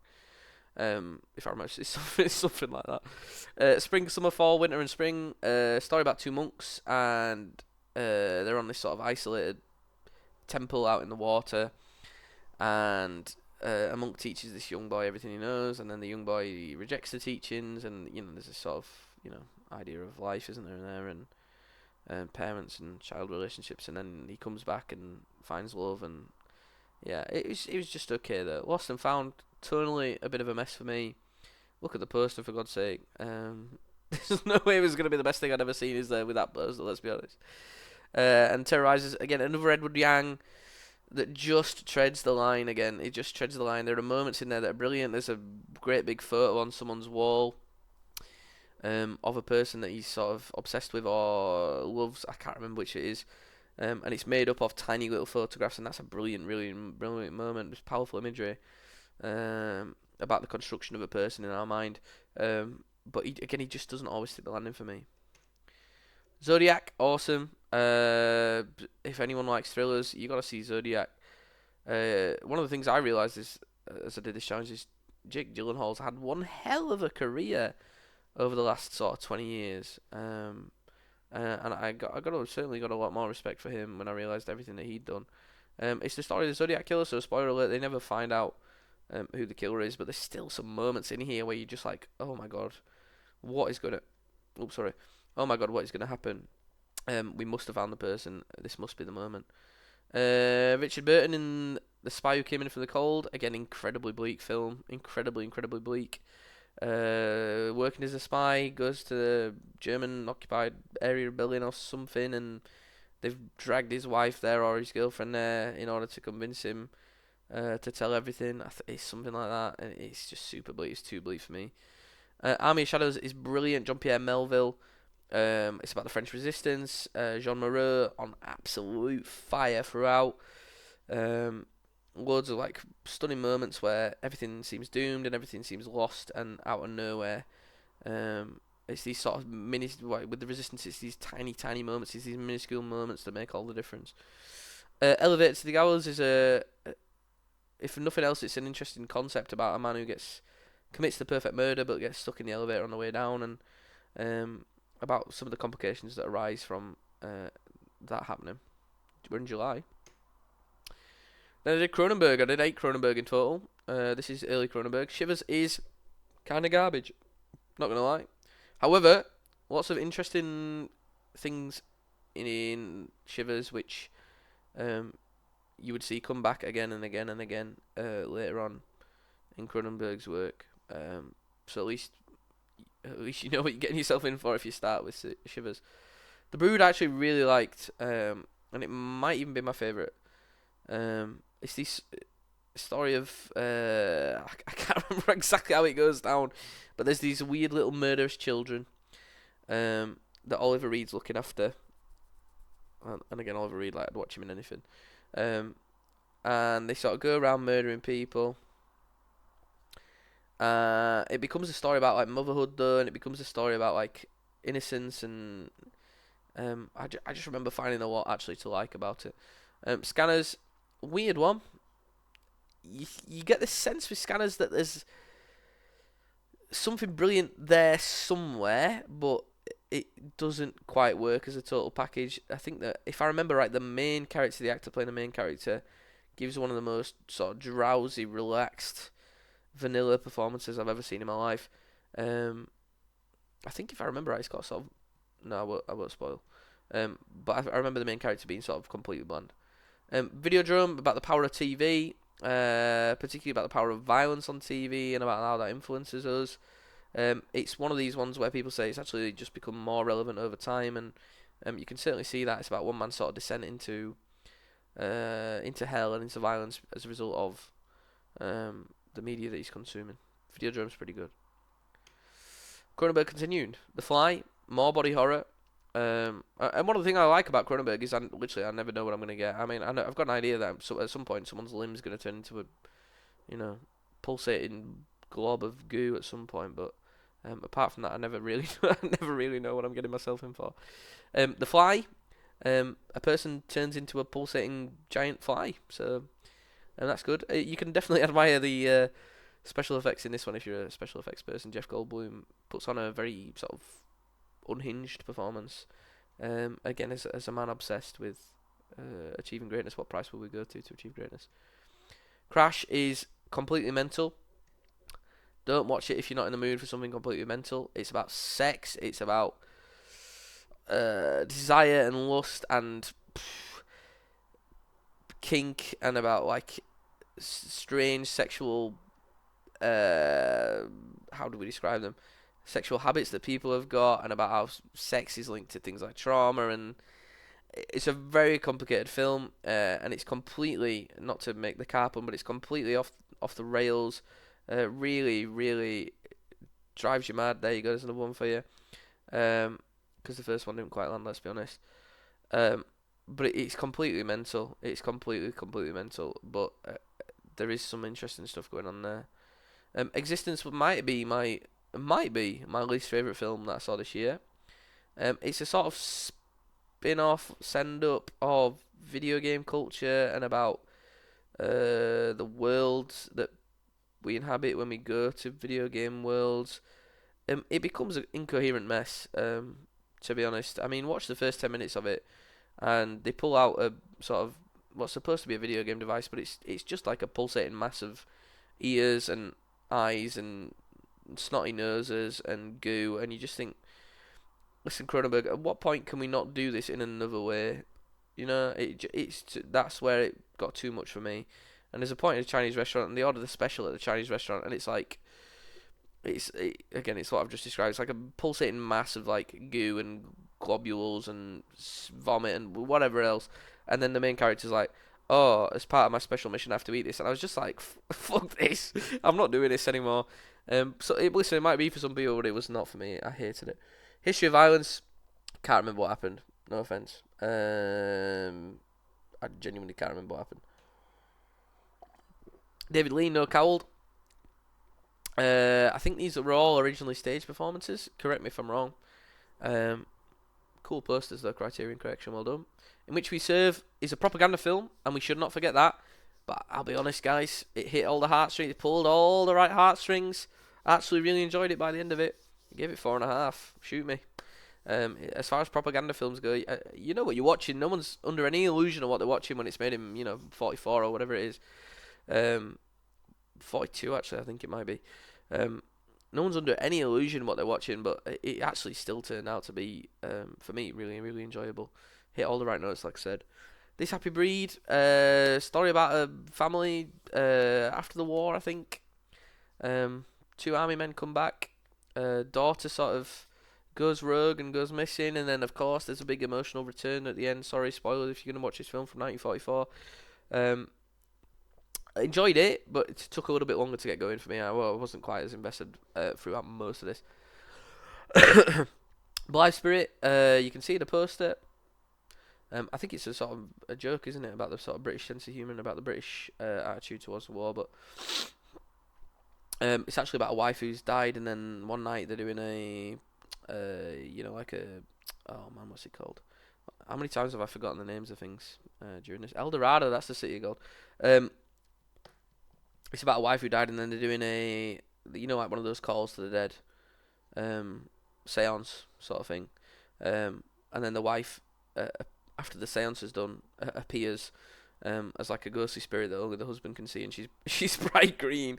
And then the joke is that the other wife also dies, and then he does another seance, and then he's got these two sort of green ghosts following him around. Again, massive spoilers for a film from 1945. My apologies. And then Brief Encounter, which people always say is amazing. I just didn't. I don't know. I never quite got the chemistry between the leads.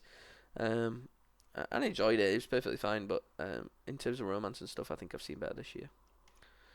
66 Blow Up. Weird. Feels quite postmodern and very self-aware, and it's about truth. It's about perspective. It's about reality. There's bits of it that are uncomfortable, but it certainly does make you question what you've seen, and it's one of these where the filmmaking's just vague enough where you're allowed to have an interpretation, and Antonioni doesn't put ideas firmly in your head. Instead he asks you to think about what you're seeing. Who's Afraid of Virginia Woolf? Again, like these Richard Burton films, man, they're just super, super bleak. It's about a marriage, and listen, we're not going to over exaggerate here, but the marriage is disintegrated. Let's say that. In the final stages, there's no reason why these two people should still be together, yet they are. And we essentially take the role of the young couple who's going over to see them for dinner, and we see their marriage breakdown in real time. We see all the stories that they tell themselves in real time. We see all the hidden nasty truths about each other come out in real time, and we see also how it affects the sort of newly married couple. There's a lot going on underneath the surface here, and I don't want to sort of give too much away. Watched Batman because I'd just seen Who's Afraid of Virginia Woolf, and I was depressed.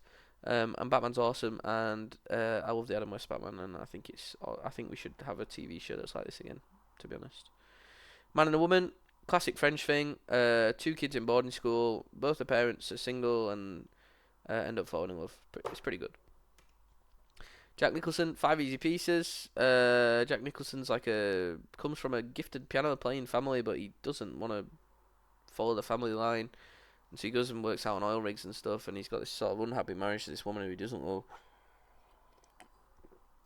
She's she's super into like country music and stuff, and he just doesn't. He's got like nothing in common with her at all.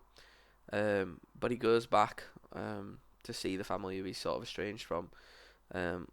And it's about how he sort of tries to make it work, but realizes ultimately that he's never going to make it work. Last Detail ended up being quite enjoyable.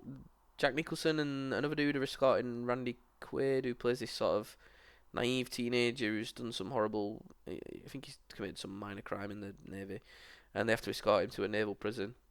And they were only allowed to do it. Well, I don't know if they're only allowed to do it, but they do it like through like trains and public transport and stuff, and they've just got to get him to the prison at a certain time. Everything else is like fair game. And so it doesn't really become about taking him to the prison. It becomes about helping this sort of young man grow up and do some of the things that he might not have done up to that point. As Good as It Gets is about Jack Nicholson playing a grumpy old neighbour who is really genuinely quite a horrible person for most of this film. In a sort of heartwarming way, you know what I mean by a character who's grumpy and horrible, but also sort of heartwarming. He's got a very sort of grandpa energy about him the whole time. I think his character's like OCD or something. He has to have everything very specifically done.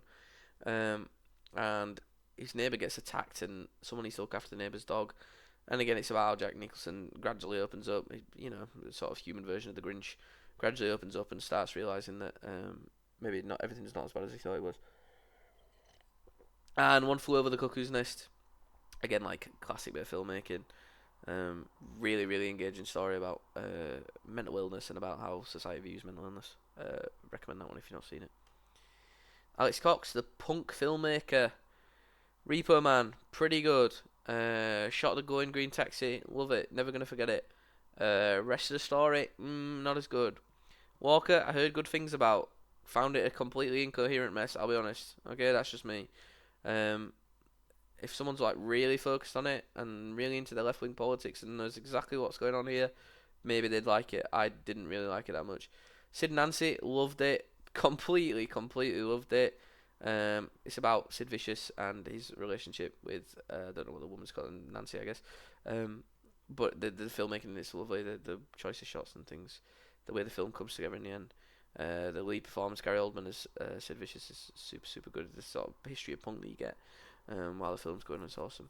And then Three Businessmen, which I thought might have been the most niche one that I found, but apparently not. It's a story of three businessmen, and I think it's about globalization because they're on a journey. They're on a sort of let's go and eat somewhere sort of trip, and then they just, without realizing it, stumble into various different cities throughout the world. Again, without realizing. And I think it's maybe a comment about how the world is now an awful lot smaller than it once would have been. Denis Villeneuve, who, by the way, might not miss Incendies Fire. Really good. A story about a family who escapes from trauma and then goes back in order to reckon with that trauma, I suppose, is how I'd phrase it. Prisoners was non-stop, like, crazy. Like, listen, you know it's a good film if Paul Dano's getting beat up, okay? Or something horrible's happening to Paul Dano. And something horrible definitely happens to Paul Dano in Prisoners. Yeah, Prisoners is really good. Like, super tense, super chilling, super nerve-wracking at points, bleak, and yeah. We like Prisoners. Arrival was awesome, about humanity's first encounter with an alien species, and Amy Adams is the one who sort of can communicate with them.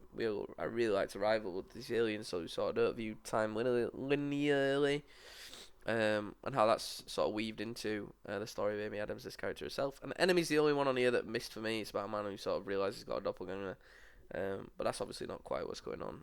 What's anything else there? Stories about growing up. Au revoir aux enfants. Again, resistance to the Nazis. Young men who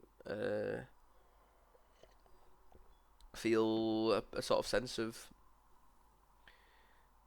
right and wrong, and again about seeing someone resist what they know to be wrong, and how that person influences these young people. Loneliness of the Long Distance Runner, British kitchen sink drama, which we're going to come back to, of course, in a moment. It's again a story about like a criminal institution for young men, young offenders, and this one guy is the one guy who they let out because he's got to practice for a long distance running competition that the prison wants to win against another prison, and so there's this sort of irony here about like rehabilitation or the value of sport or what really matters to these prison officials. It was all right, yeah, it was just okay. Almost Famous, I heard a lot of good things about. I thought it was just a little bit boring. I'm gonna be honest. I think there's maybe a comment here about how particularly early rock music was quite exploitative towards young people. I think that's maybe something that's going on. But I just didn't get an awful lot out of it, I'll be honest. My Life as a Dog, interesting, very Scandinavian. There's a character in here who struggles a lot with, or seems to struggle a lot with gender identity, and it becomes about love and understanding, and about this sort of young, sort of quirky boy who feels sorry for the dog who got sent up into space. It's interesting. It's a little bit quirky. You got to be in the mood for something quirky with that one. Everything and the British Kitchen Sink. 4 kitchen sink dramas, which I realised as I was doing them, I actually don't enjoy very much. Up the Junction is apparently the most niche selection that I watched this year. It's about people getting pregnant when they don't want to be. In fact, a lot of these are, I think. Look Back in Anger. Young intellectual hates his wife for some reason. Really didn't like this one. I'll be honest. Listen, I tried my best to focus for most of these. I switched off during that one. It felt so vitriolic. It felt so angry. That I couldn't stand it. Room at the Top. Man who's trying to advance his way through the company marries the boss's daughter. Apart from that, I can't tell you an awful lot more about it. And Taste of Honey, I actually did enjoy, because I thought the two main characters were charming. The sort of misfits that have nowhere else to go, and they find each other. And a sort of young gay boy in the 1960s or 1950s who obviously is heavily frowned upon, and the young girl whose mother sort of neglects her. They find each other, and you sort of wonder, are they going to be able to make it work together? Naked Gun, which I believe was on my birthday, so doxing my own birthday there, if you can work it out. Well done. brilliant. Like, let's do more of this. Let's do like 3 more films of this. It was super enjoyable. Start to finish, loved it. Duck Soup. You hear about the Marx Brothers and you think, well, they can't be that good. They can't be that funny. Or what, this is not going to hold up. But a lot of it's like Chaplin. Like, it's just timeless, and you realise these guys are actually like super talented. A lot of what they're doing, like with the miming and the sort of performance of it all, is just stunning and like spellbinding. His Girl Friday, didn't like it. I'll be honest, didn't like it. Cary Grant, you've been in better. Lots of journalists talking over each other for 2 hours. No, it's not for me. Election I enjoyed. Is it Reese Witherspoon? Playing this sort of preppy teenager who wants to win everything and thinks she's the best and everyone must vote for her. High school politics, yeah, pretty enjoyable. Radio On, a little bit. Again, another of these ones that becomes a little bit too sort of muddy and unclear. It's a story about someone who has to take a road journey. There's stuff going on in the background, but it don't quite work for me. Insomnia is a remake of a Scandinavian one, I think. Robin Williams playing the villain. Spoilers. Al Pacino playing a guy who can't sleep. Spoilers. Pretty enjoyable by the end there. Memoirs of a Snail. It's another of these sort of animations that's like super depressing and bleak, and again, I know by the end that they've always got, oh, everything's going to be okay. But they all seem to strike like a very similar tone to me, and I just can never quite get on board with them. Again, like, I respect the craft and I respect the filmmaking and I respect how much work must have gone into it, but there's always that sort of tone where it's like everything's going to be okay in the end, and it just winds me up. I guess after seeing a lot of those sort of films. And Wages of Fear is stunning. It's classic Hollywood. It's full metal, balls to the wall, edge of your seat. Oh my god, human greed, human, horribleness. That's a word. Nastiness. I think it's Agnes Borgnine again, who, again, we've said I would watch it in anything. It's like, you'd be surprised how much, like, and there wouldn't have been any CGI at the time, how much genuine, nerve-wracking, edge of your seat stuff you go through in this film. It's really dark, it's really bleak, but it's such a good film. Early Hammer Horror, Quatermass Experiment. There is something good in there. There's a moment where the creature's like creeping all over the cathedral walls. It's super. But a lot of it's quite bland. It's like creeping round these sort of hospital sets, and it's man. And with a lot of these at the time period they made in, a lot of it's probably about like paranoia and Cold War spies and stuff like that. But a lot of filmmaking's quite bland, unfortunately. Curse of Frankenstein, pretty good. I think I've seen that story told better, and I think it'd probably been told better earlier on in film history, actually.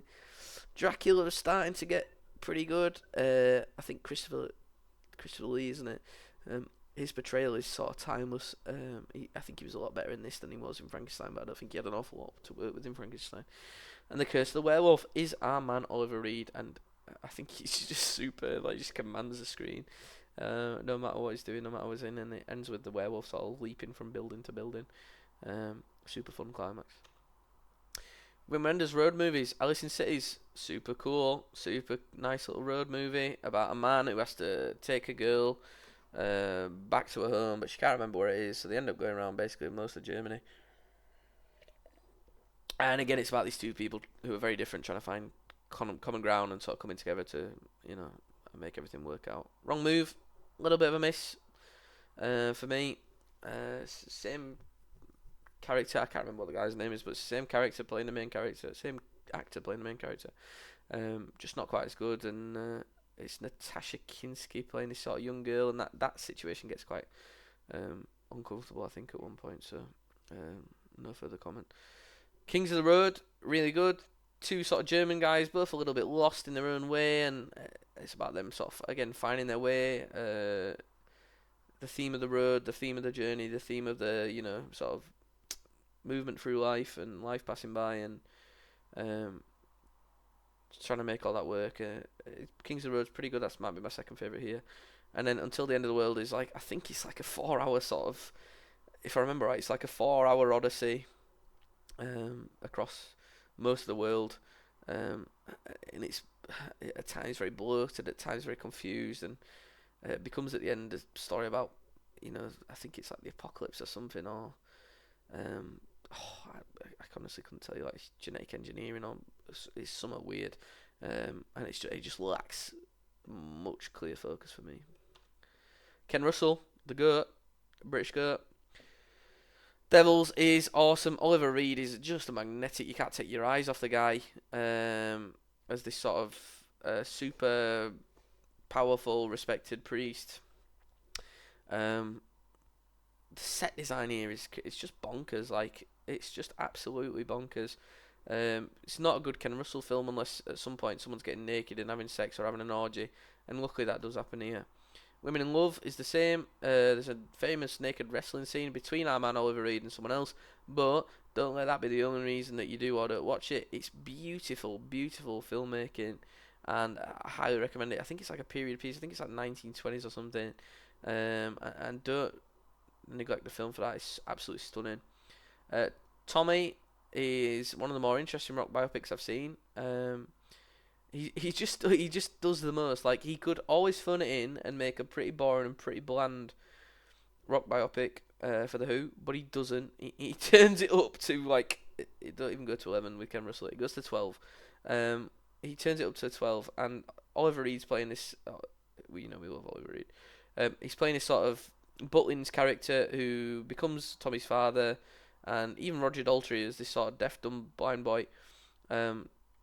Puts in a super awesome performance. I'm not saying it's the best film I've ever seen, but it is certainly interesting as a result of Ken Russell being at the helm. And the boyfriend it's like a performance within a performance of this sort of dodgy little rundown West End stage, and I think it's Twiggy the main character, and she's there is something interesting there about the fact that we're watching a performance inside the performance of a film. But and some of the set pieces are stunning, but the plot itself was just a little bit slapdash. Mysteries Brick, I hated. I didn't enjoy it. Pretentious. There again, an interesting idea about teenagers sort of having their own language in a way, but it became. I think it ended up making things more unclear than it had to be. Gosford Park, Robert Altman. Ensemble cast. Just becomes unfocused at times. It's pretty enjoyable. Again, like people who like these sort of period mysteries, you'll find something in there that you like, but it just becomes a little bit unfocused for me at some point. The Vanishing is super good, super tense. Husband and wife, or boyfriend and girlfriend, stop at a service station, and out of nowhere, the woman vanishes, and we see both sides of the story. We see the husband's perspective in trying to find his wife, and we see the killer, but the kidnappers. Perspective in about how he makes this woman disappear. The Invitation, didn't like really, pretty bland. It's the sort of John Carroll Lynch pops up there. It's the sort of film where if you've seen this sort of thing once, you know exactly where it's sort of going and how it's going to end. Okay. Westerns, Bacurau. My homeboy recommended this one to me. It's Brazilian. Always interesting how history and art intermingle and link, because it recently came out, didn't it, that was it during the siege of Sarajevo that foreigners were flown in to shoot at besieged residents, and there's some of that going on here, and there's some of that sort of cultural colonialism going on here. That's quite interesting. Wild Bunch, Ernest Borgnine, yeah, that's my guy. As you'll see, the Wild Bunch starts out quite big, but it gets quite small by the end. Awesome final stand scene. It's just these men who sort of know they've got nothing left to lose. They might as well just send it all. And they sort of, in a way, they're horrible, but in a way, they're also not. It's about these sort of villains who still have a code and still have sort of a sense of honour that they live by. McCabe and Miss Miller has probably the worst opening hour I think that I've ever seen in a film. But by the end, you completely, if you stuck with it, it's completely spellbinding. And you get this magnificent shootout in, like, it must be like 5 foot of snow. And it's amazing. It's just such a shame that the first hour is as brutally bad as it is. I don't know why the sound mixing's not been fixed on it yet. The version that I watched, at least, the first hour, it's like incomprehensible what the people are saying, and then it becomes amazing later on. And Winchester 73, I wouldn't be able to remember if it weren't for the title. James Stewart, again, pretending like he's a hard man and not a good guy. And it's the story of, people say we follow the perspective of a gun, but we don't. We just follow, like, a gun as it passes from owner to owner, basically. And it's pretty good, okay? Marty, Supreme, King of Comedy, pretty good. Delusion, Celebrity, it's one of these that, we said it a few times, it's one of these that might have become more relevant with age. A celebrity becomes a bigger and bigger part of everyone's lives, and about the lengths that people are willing to go to achieve celebrity. It's interesting. After Hours I did not like at all. It just wasn't for me. I was just never sure what it was going for. It all becomes absurdist and it all becomes crazy and it all becomes daft, and just not for me. Colour of Money, Paul Newman.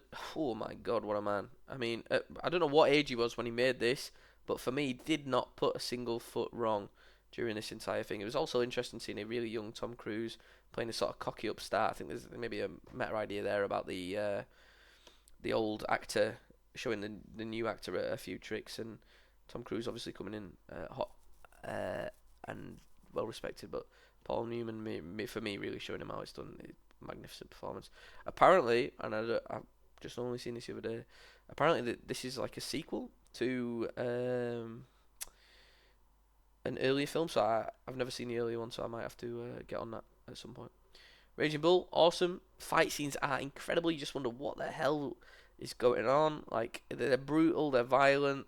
The perspective that he shoots from is stunning. But it's also a story about male anger, and it's a story about masculinity, and how it comes into crisis at times. Yeah. 50 Sci-Fi, which is a mixed bag, we'll say that. Day the Earth Stood Still, pretty good. Magical Protective Robot. A lot of these have got magical protective robots, actually. I think the robot's like super powerful and looks after its master, and then it's like a woman who calms him down. I can't remember an awful lot more than that. Attack of the 50-Foot Woman sounds cool, but it's really bad. I think this has the lowest average rating of everything that I've seen. I think it's got like a 2.2 star or something. Average rating. It's not great. Yeah, and it is what it says. And it's a woman who's becomes 50 foot. She's only 50 foot for like 2 scenes, so I think the film's only like 60 minutes long though. So Food and Planet, I believe, is a retelling of The Tempest. Could be wrong. Space crew go over to magical, mystical planet, and there's a guy there who can seemingly control everything about the magical, mystical planet. Some cool sort of moments later on with special effects and like electrical wires, and another benevolent robot who helps out with everything. How nice. Creature from the Black Lagoon, pretty good. These creature features, they get a little bit samey, but it's perfectly enjoyable. Directed by women. Portrait of a Lady on Fire, one of my favourites that I saw this year. By far, stunning, start to end. Absolutely beautiful, start to end, 100%. If you like watching film, I highly recommend Portrait of a Lady on Fire. And I'm not even into lesbians like that. But it was such a good film, like, something for everyone in there, I think. Company of Strangers, old ladies come to terms with mortality, realise that they are lost, and sort of struggle together to survive and come to terms with their difficult situation. Just okay. Wonder, again, another sort of bleak one. Woman gives custody of her children to the husband, realises that her life is falling apart, loses her job at the sort of textile factory, and in sort of increasingly desperate circumstances, keeps relying on worse and worse men in order to get by.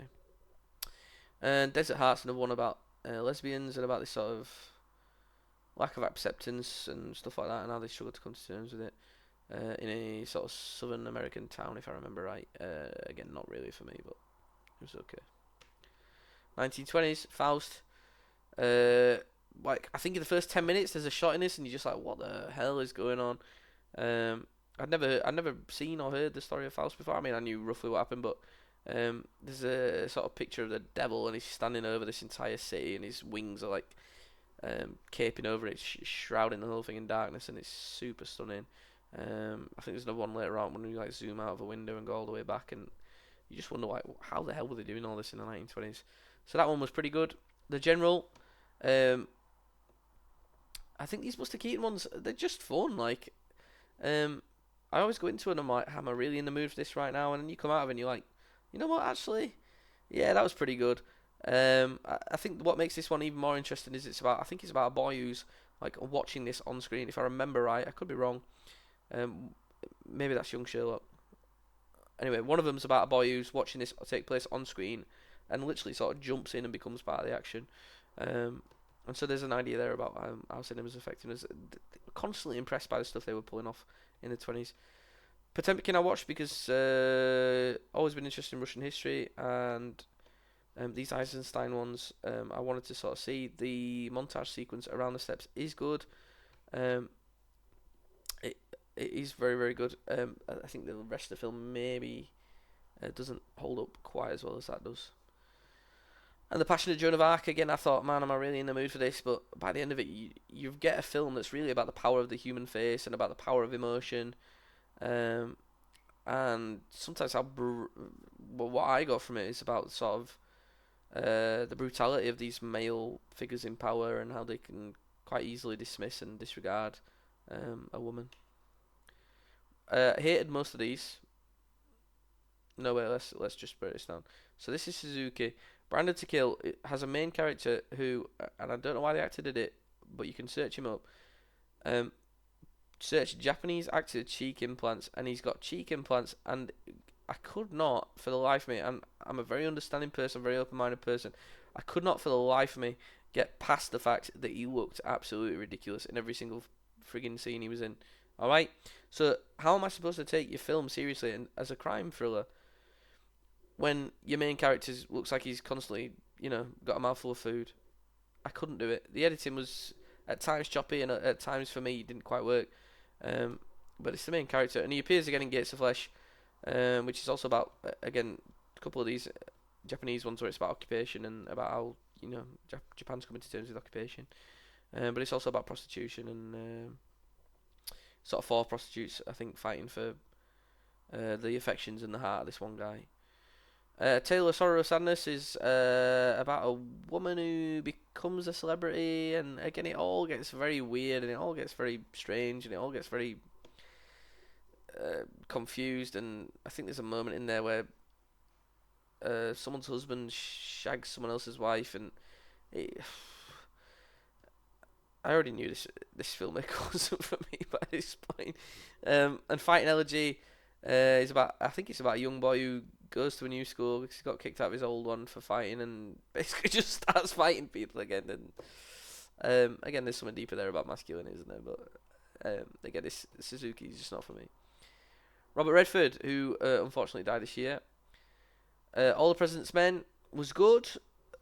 I didn't quite get all the hype. Again, I don't know all the background behind Watergate. A lot of it was like flicking through files and going to archives and stuff and making telephone calls, and it just didn't make for the most interesting film in the world for me. Butch Cassidy and the Sundance Kid, it's just two guys sort of vibing, riding on horseback through the open country. Hard not to at least feel some sort of semblance of affection for the film. Old Man and the Gun was surprisingly good. It's about a man who's a bank robber because he's like 65 or something, and no one suspects him because he looks like a polite old man. But he very politely and very kindly points his gun at people, and then gradually over time they figure out that it's him, and it's about the chase to catch him. And A Bridge Too Far, I think Robert Redford's in it for about 10 minutes, but it's like 3.5 hour war epic, and the title really tells you everything you need to know. They go one bridge too far. Okay, there you go. If you like your war epics, though, it is pretty awesome. Greg Araki, who ain't for me. However, Mysterious Skin, I really, really enjoyed. I'll talk about the next three all in one because they're all part of the same trilogy. Totally Fucked Up, Doom Generation, Nowhere. They're all part of the Teen trilogy. I think Greg Araki's Teen trilogy. They've all got this really, for me, the dialogue is just unbearable. And by the end, I was so glad to be done with it. I could not stand these three. Mysterious Skin's pretty good, but the other three I could not stand at all. And in between, I saw One Battle After Another in cinemas, and that is just fantastic. So probably the film of the year, I guess. But man, this was hard work. Couple from the top 250 because I can do whatever I want. To be or not to be, it's about a group putting on Hamlet, I think, under Nazi occupation, and about the absurdity of some of the Nazi rules and what the Nazis stood for, and about how a lot of them didn't even believe what they were doing in that way they were acting like the stage performers on the stage. Yeah, pretty good. Paper Moon I really enjoyed, about a Bible salesman, and it's another of these sort of grown man and young girl road trip movies, and the Bible salesman sort of teaches the young girl things, and the young girl inevitably teaches the Bible salesman things, and they get up to mishaps and escapades and all sorts. We all loved each other so much. A film about change, I suppose, is how I'd sum it up. It's about a group of friends and the places that they used to hang out and how they don't hang out anymore, and some of them have become very distant and very far away, and one of them's become rich and feels like he's better than the others, and I don't know, it's a little bit messy at times. Dog Day Afternoon, Pacino puts on an awesome performance here, about bank robber. And he becomes, in the course of this bank robbery, like somewhat of a celebrity, and sort of whips up the crowd and fights against the police, and it's one of these sort of everything goes wrong films, and everything definitely does go wrong, but Al Pacino's performance is stunning. Roger Ebert loved these. Thief, James Caan. I thought I love Heat. I think Heat's just amazing. I thought I was gonna love this. I think he just potted a little bit. Cinematography is obviously beautiful. Again, even compared to Heat, though, there weren't as many shots where I was like, wow. It felt like I don't know if this was before or after Heat, but it felt a little bit like a sort of precursor to it in a way. Diary of a Country Priest. It's about a young man who doesn't eat enough, and then people think he's crazy because he only drinks wine. And surprise, surprise, you probably are crazy if you only drink wine and don't eat an awful lot of food. Again, it's one of these sort of stories of an outsider coming into a very tiny community, and how they refuse or struggle to accept his presence. Barry Lyndon is one of the greatest films you'll ever see. If you're looking for something that's 100% a 5-star, the way it's lit, every shot is just magnificent. Every little mini sub-story I was completely invested in. It's super, super awesome. Local Hero did not vibe with. It's about an oil man who goes to Scotland and realises that maybe a life in, selling oil or whatever it is that he's selling is not all that there is to life. 4 about pianos. Piano teacher Isabelle Huppert is unhinged and simultaneously amazing in this. It's about repression. It's about repressed desire. It's about control in a family. It's about how all these things affect what we're looking for in a romantic relationship. She's amazing in this. Pianist Brody. Yeah, okay. Again, I'm not a massive fan of these sort of super depressing ones. I can admire what it's done, and I can admire the story of survival. I can admire, based on the true story and all the rest of it. I can admire all that, but it didn't really. I can respect it, but it didn't really strike me as one of my favorite films of the year. Shine, about I can't remember what happens to the guy, but it's about a piano player who suffers like some sort of nervous breakdown. I think it's his father, isn't it?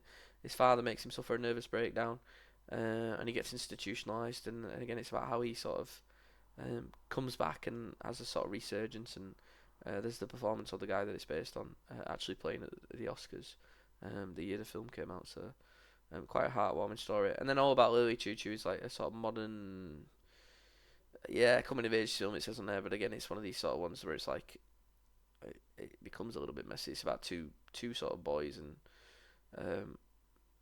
how they start friends and they grow apart, and how they're both tied by music to each other. Ghibli, Kiki's Delivery Service, awesome, one of my favourites. I like the ones I just like the ones that are warm. I like the ones that are heartfelt. I like the ones that are super, like, not childish, but the ones where nothing's really ever on the line. Those are the ones that I really like. Nausicaa's good. I like the world building in Nausicaa. I like the fact that we're trying to sympathise with giant bugs. Yeah, I like all that. I like the weaponry. I like the knights and cannons combined. I like all that. But there's more in the line in Nausicaa. It feels more adult than Kiki's Delivery Service does. And as a result, it's I don't know.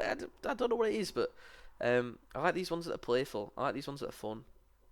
Howl's Moving Castle. There is more online in Howl's Moving Castle, but it is definitely playful and fun. And so I like Howl's Moving Castle a lot too. Now, if you made me choose between Ponyo, Kiki's Delivery Service, and Howl's Moving Castle, I think I'd have a really, really difficult choice, to be honest. I don't know which one of those I'd say. Without rewatching, I don't know which one of those I'd say. And Mononoke, I enjoyed. It's a story of protecting the earth and environmentalism and all that sort of stuff. Female empowerment too. Go women. And Mononoke is pretty good as well. Visually stunning, letterbox category. Possession, Isabel Adjani goes crazy in this one. And there is a moment where you see the no spoilers, but there's a moment where you see the monster, quote unquote, and it's one of the most ballistic things I've ever seen put on film. Mishima, I thought was gonna like spellbind me from the start when I saw like pictures of it. And there are sets in it that are like completely crazy, and there are sets in it where you're just like, what is going on? Like, who even thought to do this? But it doesn't maintain it throughout, and I think there are moments where it might have been better if it had gone for the hyper stylized thing for the whole time. House is just a little bit too bonkers for me. Obviously, it's a story about like young Japanese girls who go to a house that's haunted by this old sort of grandma figure. The trial didn't work for me. I found it with a lot of these sort of later Orson Welles ones that I just he's trying to do too much for me, and it all becomes very sort of cryptic and a bit up its own ass. And the trial's like one of those. Donkey Skin. It started out. It was originally going to be 4 Jacques Demy films, but they're a bit of a pain in the ass to find online actually. Donkey Skin is probably my. Actually, I can't say that because I've just seen what else on it. Donkey Skin is really, really lovely. It's a sort of fairy tale, a retelling of a fairy tale, about a woman who sort of gets cursed, beautiful woman who gets cursed to wear the skin of a donkey for the rest of her life. And Catherine Deneuve obviously looks incredibly fashionable and stylish, even though she's apparently wearing the skin of a donkey throughout. And again, it's super run of the mill. She just falls in love with the prince, but it's about all these sort of little decisions that are made in the filmmaking that make it super stunning. I think there's moments where all the white horses have just been painted red because that's the colour that he wanted the king's horses to be, and it's just like we didn't have to go that extra mile, but we did. And there's lots of little moments like that in this film that I really like. Young Girls of Rochefort, good. Again, like random moments of musical fun. I thought I was going to do 4 Jacques Demy ones, so I thought I was going to have lots of random moments of musical fun. And you can see the influence that things like theatre and performance might have had on him. This one's good, and Gene Kelly turns up halfway through and does his usual Gene Kelly thing. It's not as good as Donkey Skin, though, for me. I think it's Catherine Deneuve's sister as well that's in this. It's a sort of story of a small town and loves that might or might not happen, and relationships that might or might not rekindle. Belle de Jour's stunning. It's super good. It's an easy 5. It's about desire. It's about repression. It's about the civilized nature of love, and then the uncivilized nature of sexual desire underneath all that. And it's super, super good if you've not seen it. 5 stars, easy. 8 women, 8 different French actresses try and discover who's killed the one French man in the film. And then I don't actually no, I won't spoil it. It's good if you like women or French people. Douglas Sirk melodramas. I think we're getting there now. Imitation of Life. Can't remember what happened in this one. It's about a woman who's got there's lots of plots going on, but it's about a woman who's got a sort of housemaid who's black, and her daughter ends up leaving her. The housemaid's daughter ends up leaving her because she's ashamed of her black heritage. And then the housemaid dies. This is the main sort of emotional crux. The housemaid dies, and there's this sort of scene when the funeral carriage is going through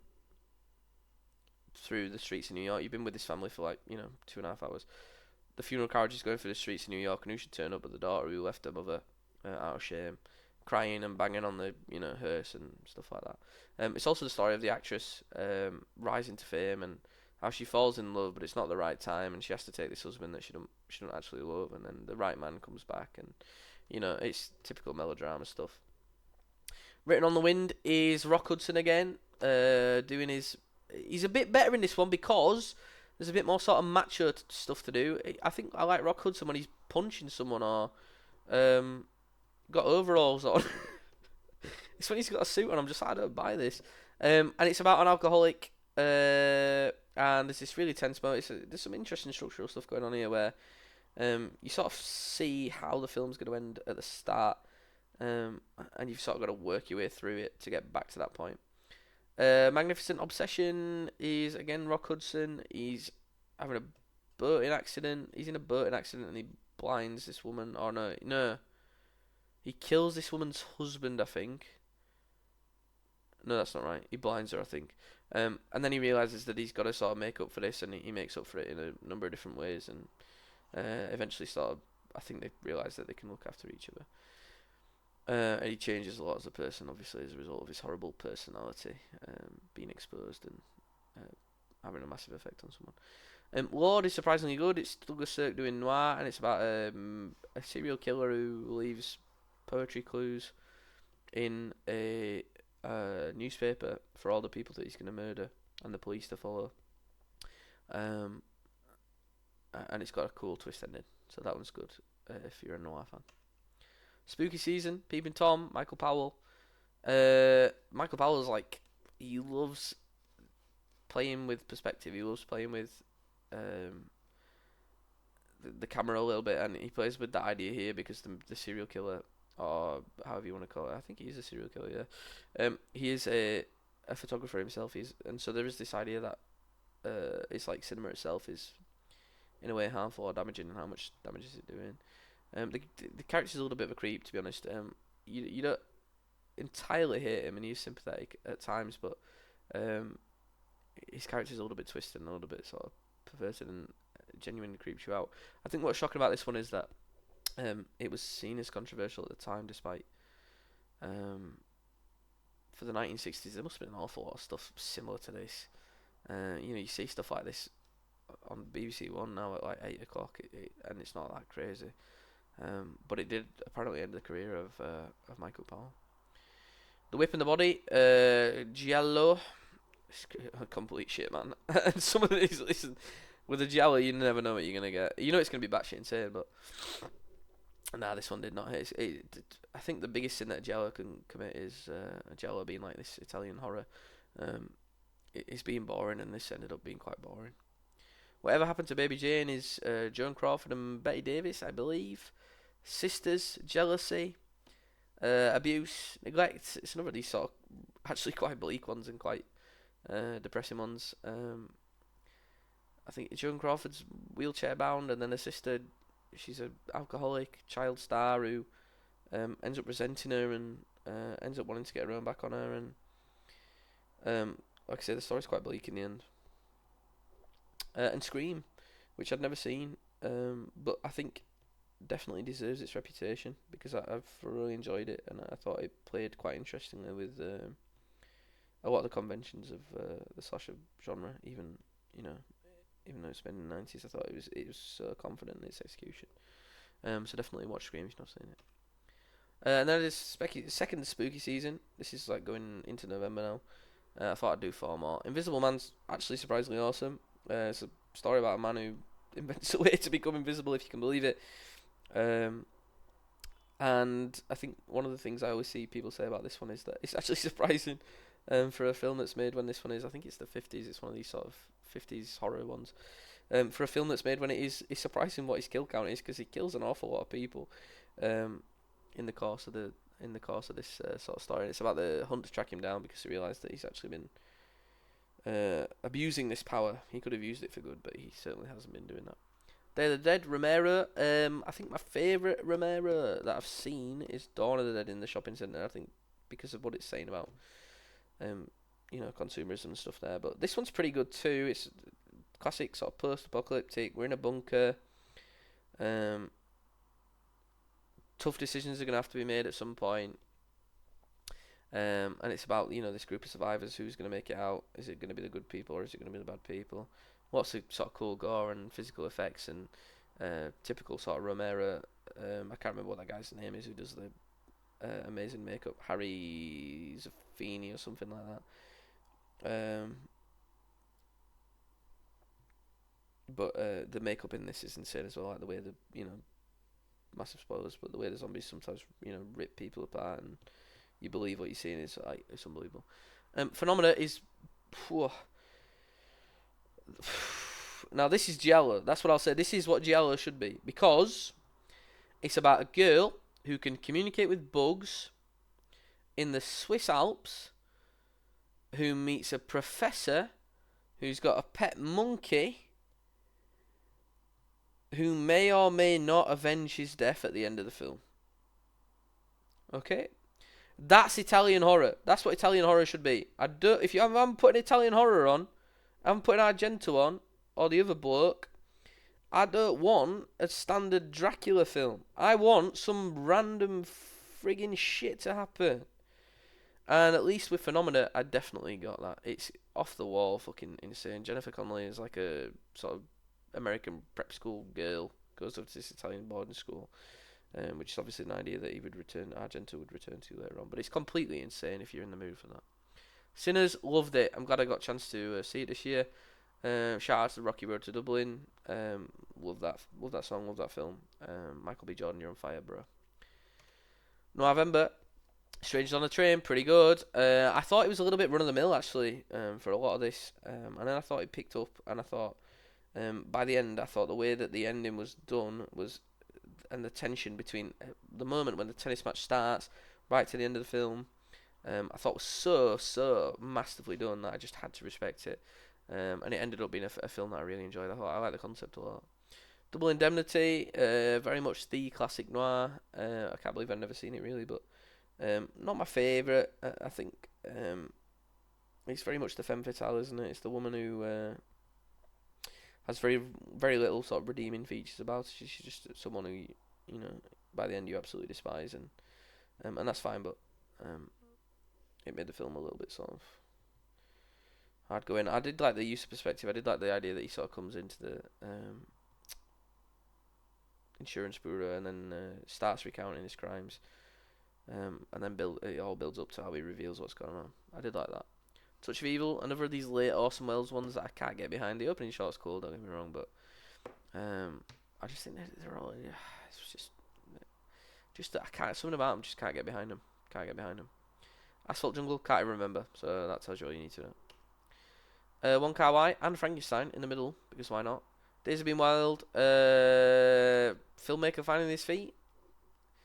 A man who wants to have everything and realizes that he probably can't, and woman makes him choose. Classic story, really.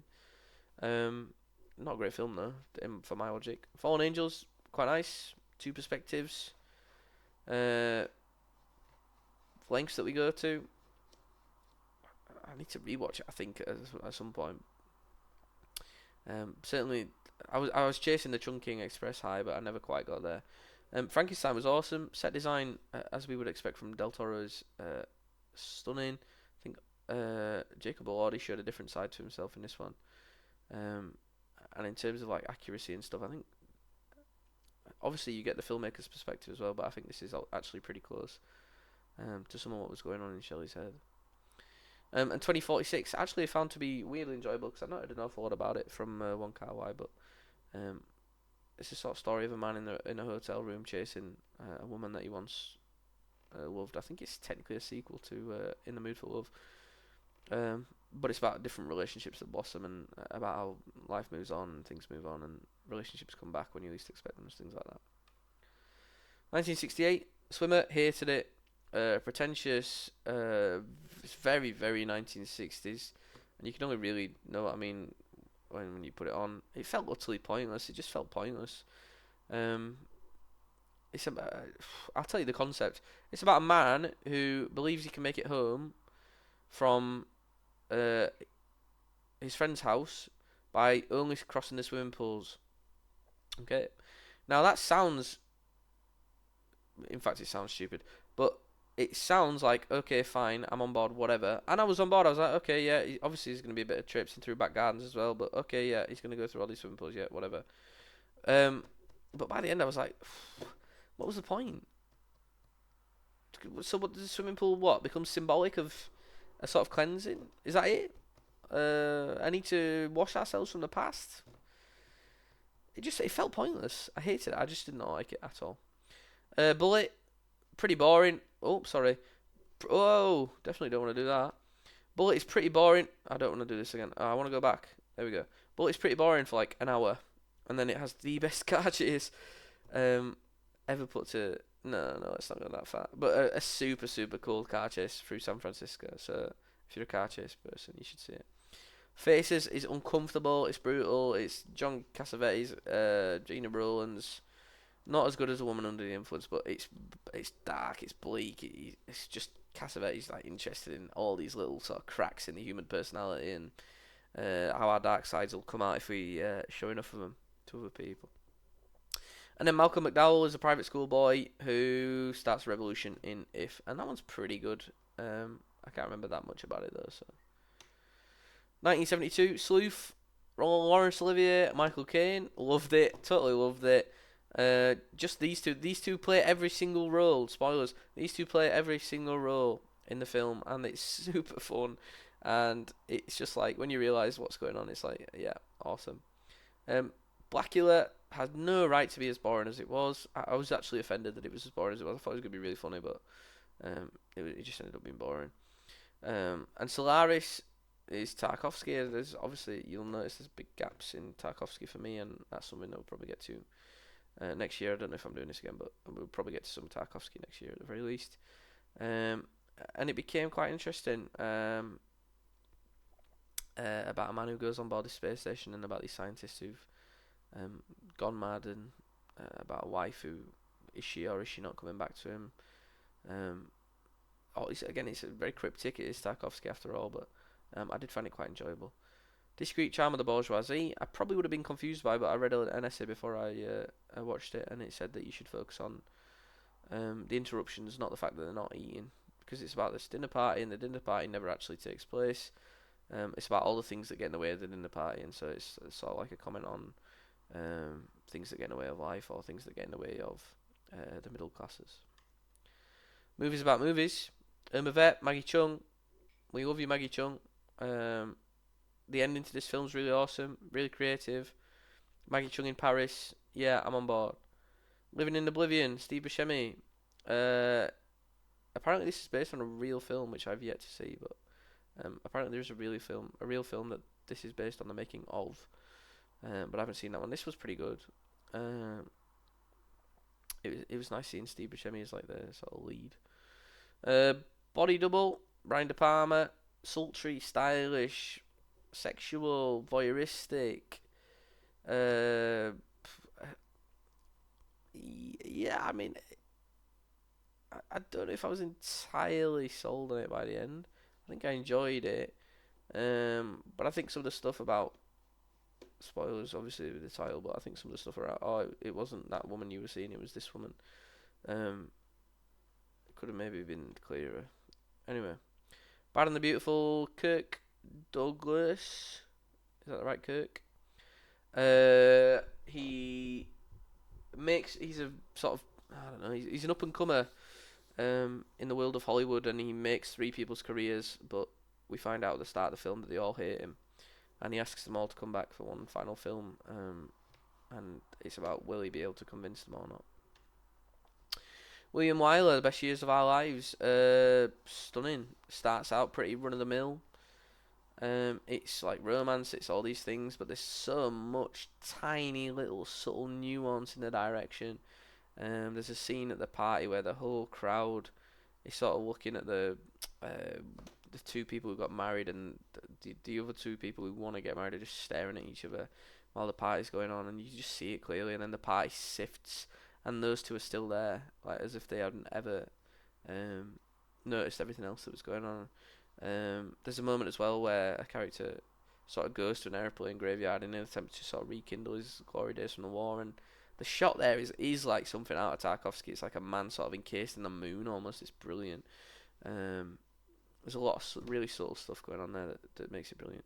The Collector, Terence Stamp, wants to control and possess a woman, and it's a little bit creepy. And it's just surely not William Wyler's best work. Miss Miniver is one of the other ones that I was getting so bored. I remember a guy at a train station naming a rose after Miss Miniver, and I remember a church service taking place in a church that had been bombed out. I don't remember a damn thing else, I'm sorry. Okay. Wuthering Heights I liked. I'd never read the book, but this was a good first introduction to some of what was going on. I never thought of the Moors as being so dangerous, but then I thought about it and I was like, actually, wait a second, if you'd gone out in the 1700s without a coat on, you probably were going to die, so... Green films, wow, we really are getting there now, aren't we? Postman in the Mountains, I loved. Super pastoral, son and father thing that obviously hits the nerve. For me, I completely loved it. The dog plays a super stunning role as well. You go through rural China. Yeah, I loved it. To be fair, I'll be honest, it might have been the sort of most relaxed 5 stars I've given. Maybe it should have been 4.5. Anyway, I really liked it. Super chill film. Umama Tambien. To Mama Tambien is what's the Diego Luna, that's the one, and his friend who I can't remember, and they meet this woman and they take her on a road trip and everything gets recontextualized by the end, and it sort of becomes a film about the passage of time and about living your life to the full really and not getting bogged down in silly little experiences. I won't spoil it, but it has got a pretty cool twist. Caddyshack, crazy, bonkers, screwball. Bill Murray's unhinged in this. Rodney Dangerfield absolutely kills every scene he's in. I wish we'd had even more films. He just eats the scenery about it, everything he's in. Seriously, he's like dominates the screen. You can't take your eyes off him. But again, in the end, quite enjoyable. And I'm thinking of ending things is what's the guy called? Oh, I can't remember what he's called. But a lot of people were complaining that it was like hard to decipher and quite difficult. But I actually really enjoyed it. I think it's a story about these sort of 2 people, and they go to the house of a. I'm gonna just look who's made it. Is it Charlie Kaufman? They go to the they go to the house of this dude's family, and time passes and time goes back and time goes forward, and then they leave the house and they go to an ice cream parlor and then they go to a high school, and it sort of becomes like a tale of past, future, and what could be and what will be and what might have been, and seeing seeing your future life with someone and seeing your past life with someone, and all these things at once. In December, I became charitable and I asked my friends for recommendations, and I watched some films that they recommended that I'd never seen. First one, The Mummy, pretty fun. Some of the CGI looks a little bit dated, but what's it like 2000 or something? I mean, you can't be blamed too much. The Heretic, interesting seeing Hugh Grant do a kind of role that I'd never really seen him in before. Started out with my full attention. By the end, I was a little bit like, it's still going, and he's still doing the same sort of shtick. The Mask is completely unhinged. I would probably never see a film like that again, to be fair. Probably a role that's made for Jim Carrey. I don't think anyone else could have done that quite as well. Monkey Man, pretty good. For his first directorial effort, I thought Dev Patel did a pretty good job. I enjoyed it. Cat in the Hat ended up being an awful lot of fun. I went in very miserable and I was like, I can't believe I'm watching Cat in the Hat right now. Why did I ask friends for recommendations? But you get about 10 minutes of jokes from the cat and you're just like, you know what, this is actually hilarious. And it just lives, it's like in its own sort of fantasy world where its own logic applies, and the cat is seemingly capable of superhuman sort of feats of strength and creativity, and so I ended up loving it. Ivan the Terrible is a 2-parter. I watched the first part because it's like, I think in total it's like 5 hours long, and it ended. I might have to finish it because it ended on such a powerful shot of him like out in the sort of Russian, I don't know, wilderness, desert, something, and these crowds and crowds of people coming to see him. sort of traipsing out into the horizon. It was brilliant, but I didn't quite finish it. Gladiator, loved it. I thought Russell Crowe was a little bit bland. I'm not gonna lie, I thought it was a little bit bland. And Child's Play, what I'll say, because I've not said it about any of the other horror actually, is that I think for me, what I find about some of these, particularly like sort of 70s and 80s horror, is that they're not even scary. They just become funny. At a certain point, you just realize exactly what's going to happen before it happens, and it just sort of makes it humorous. I don't know if anyone else finds this, but I just found Child's Play funny. Seven, loved it. It's masterful. It's super good. If you've never seen it, I highly recommend. Twilight, I enjoyed a little bit more than I thought I would, but that's not saying an awful lot. I didn't think I'd enjoy it at all. Mother's bleak and brutal, and it sort of twists your expectations a little bit. I can't say an awful lot more than that, but it does definitely play with and twist your expectations. Rock and Roller was just okay. There's a lot going on here, and a lot of it was cliched. I'll say that. Random shit, give me a break. It's been a whole year. I've rewatched 12 Angry Men because I wanted to see if it still held up, even though I've already seen it, and it did. It had my attention the whole time. Wake Up Dead Man was awesome. Princess Bride was stunning. Actually, really rate that film. R.I.P. Rob Reiner. I think that's such a good film. I can't believe I've never seen it. Poseidon Adventure. My mum recommended that one. It's a little bit weird, to be honest. It's about a sort of disaster film on board a cruise ship, and they have to escape through the top of it because it's flipped upside down, or it is going to flip upside down. And it's got Ernest Borgnine in it and Gene Hackman, and it's okay. And then I got to finish with Whatever I Wanted. I think my final 365 one is Eternity in a Day, but Love Exposure's batshit insane. It's like all the weirdest parts of Japan put into one film, Christianity and perversion and like everything else you can possibly imagine. Ends up being quite heartfelt in the end. Again, that's like 4.5 hours long, but I thought, well, I'm at the end now. I can probably stick one of these. The Ascent, Russian bleak. Again, resistance to the Nazis. Things like that. It becomes sort of quite delirious, and about. I don't have an awful lot to say actually. It's just quite bleak. Treasures of Sierra Madre. I've never seen Humphrey Bogart stoop to the levels that he stooped to here. You sort of know which way it's going when it starts out. You know that someone's gonna succumb to greed and someone's gonna become super greedy. You don't necessarily know it's gonna be him though. His character by the end looks like some sort of warthog or some sort of animal. And Eternity Day is Angelopoulos. Stunning. With these sort of mood pieces, these sort of vibe films, I think it's really hard to sort of tread the line between pretension and between keeping an audience interesting. But for me, this one walked the line perfectly, and I think I ended with a 5-star. I'll briefly show you some of the ones I've seen since then, but I won't say too much. I've just been watching whatever's on the TV over Christmas. Christmas Carol, watched with my mum. Phoenician Scheme was on Prime, and I thought I should see it. I like that one a lot more actually than Asteroid City. So, if you went off Wes with Asteroid City, try Phoenician Scheme. I enjoyed it. Benicio was amazing. Charade, I absolutely loved. I thought it was so good. Some of the best opening title credits I've ever seen. Sorry Baby, probably not for me.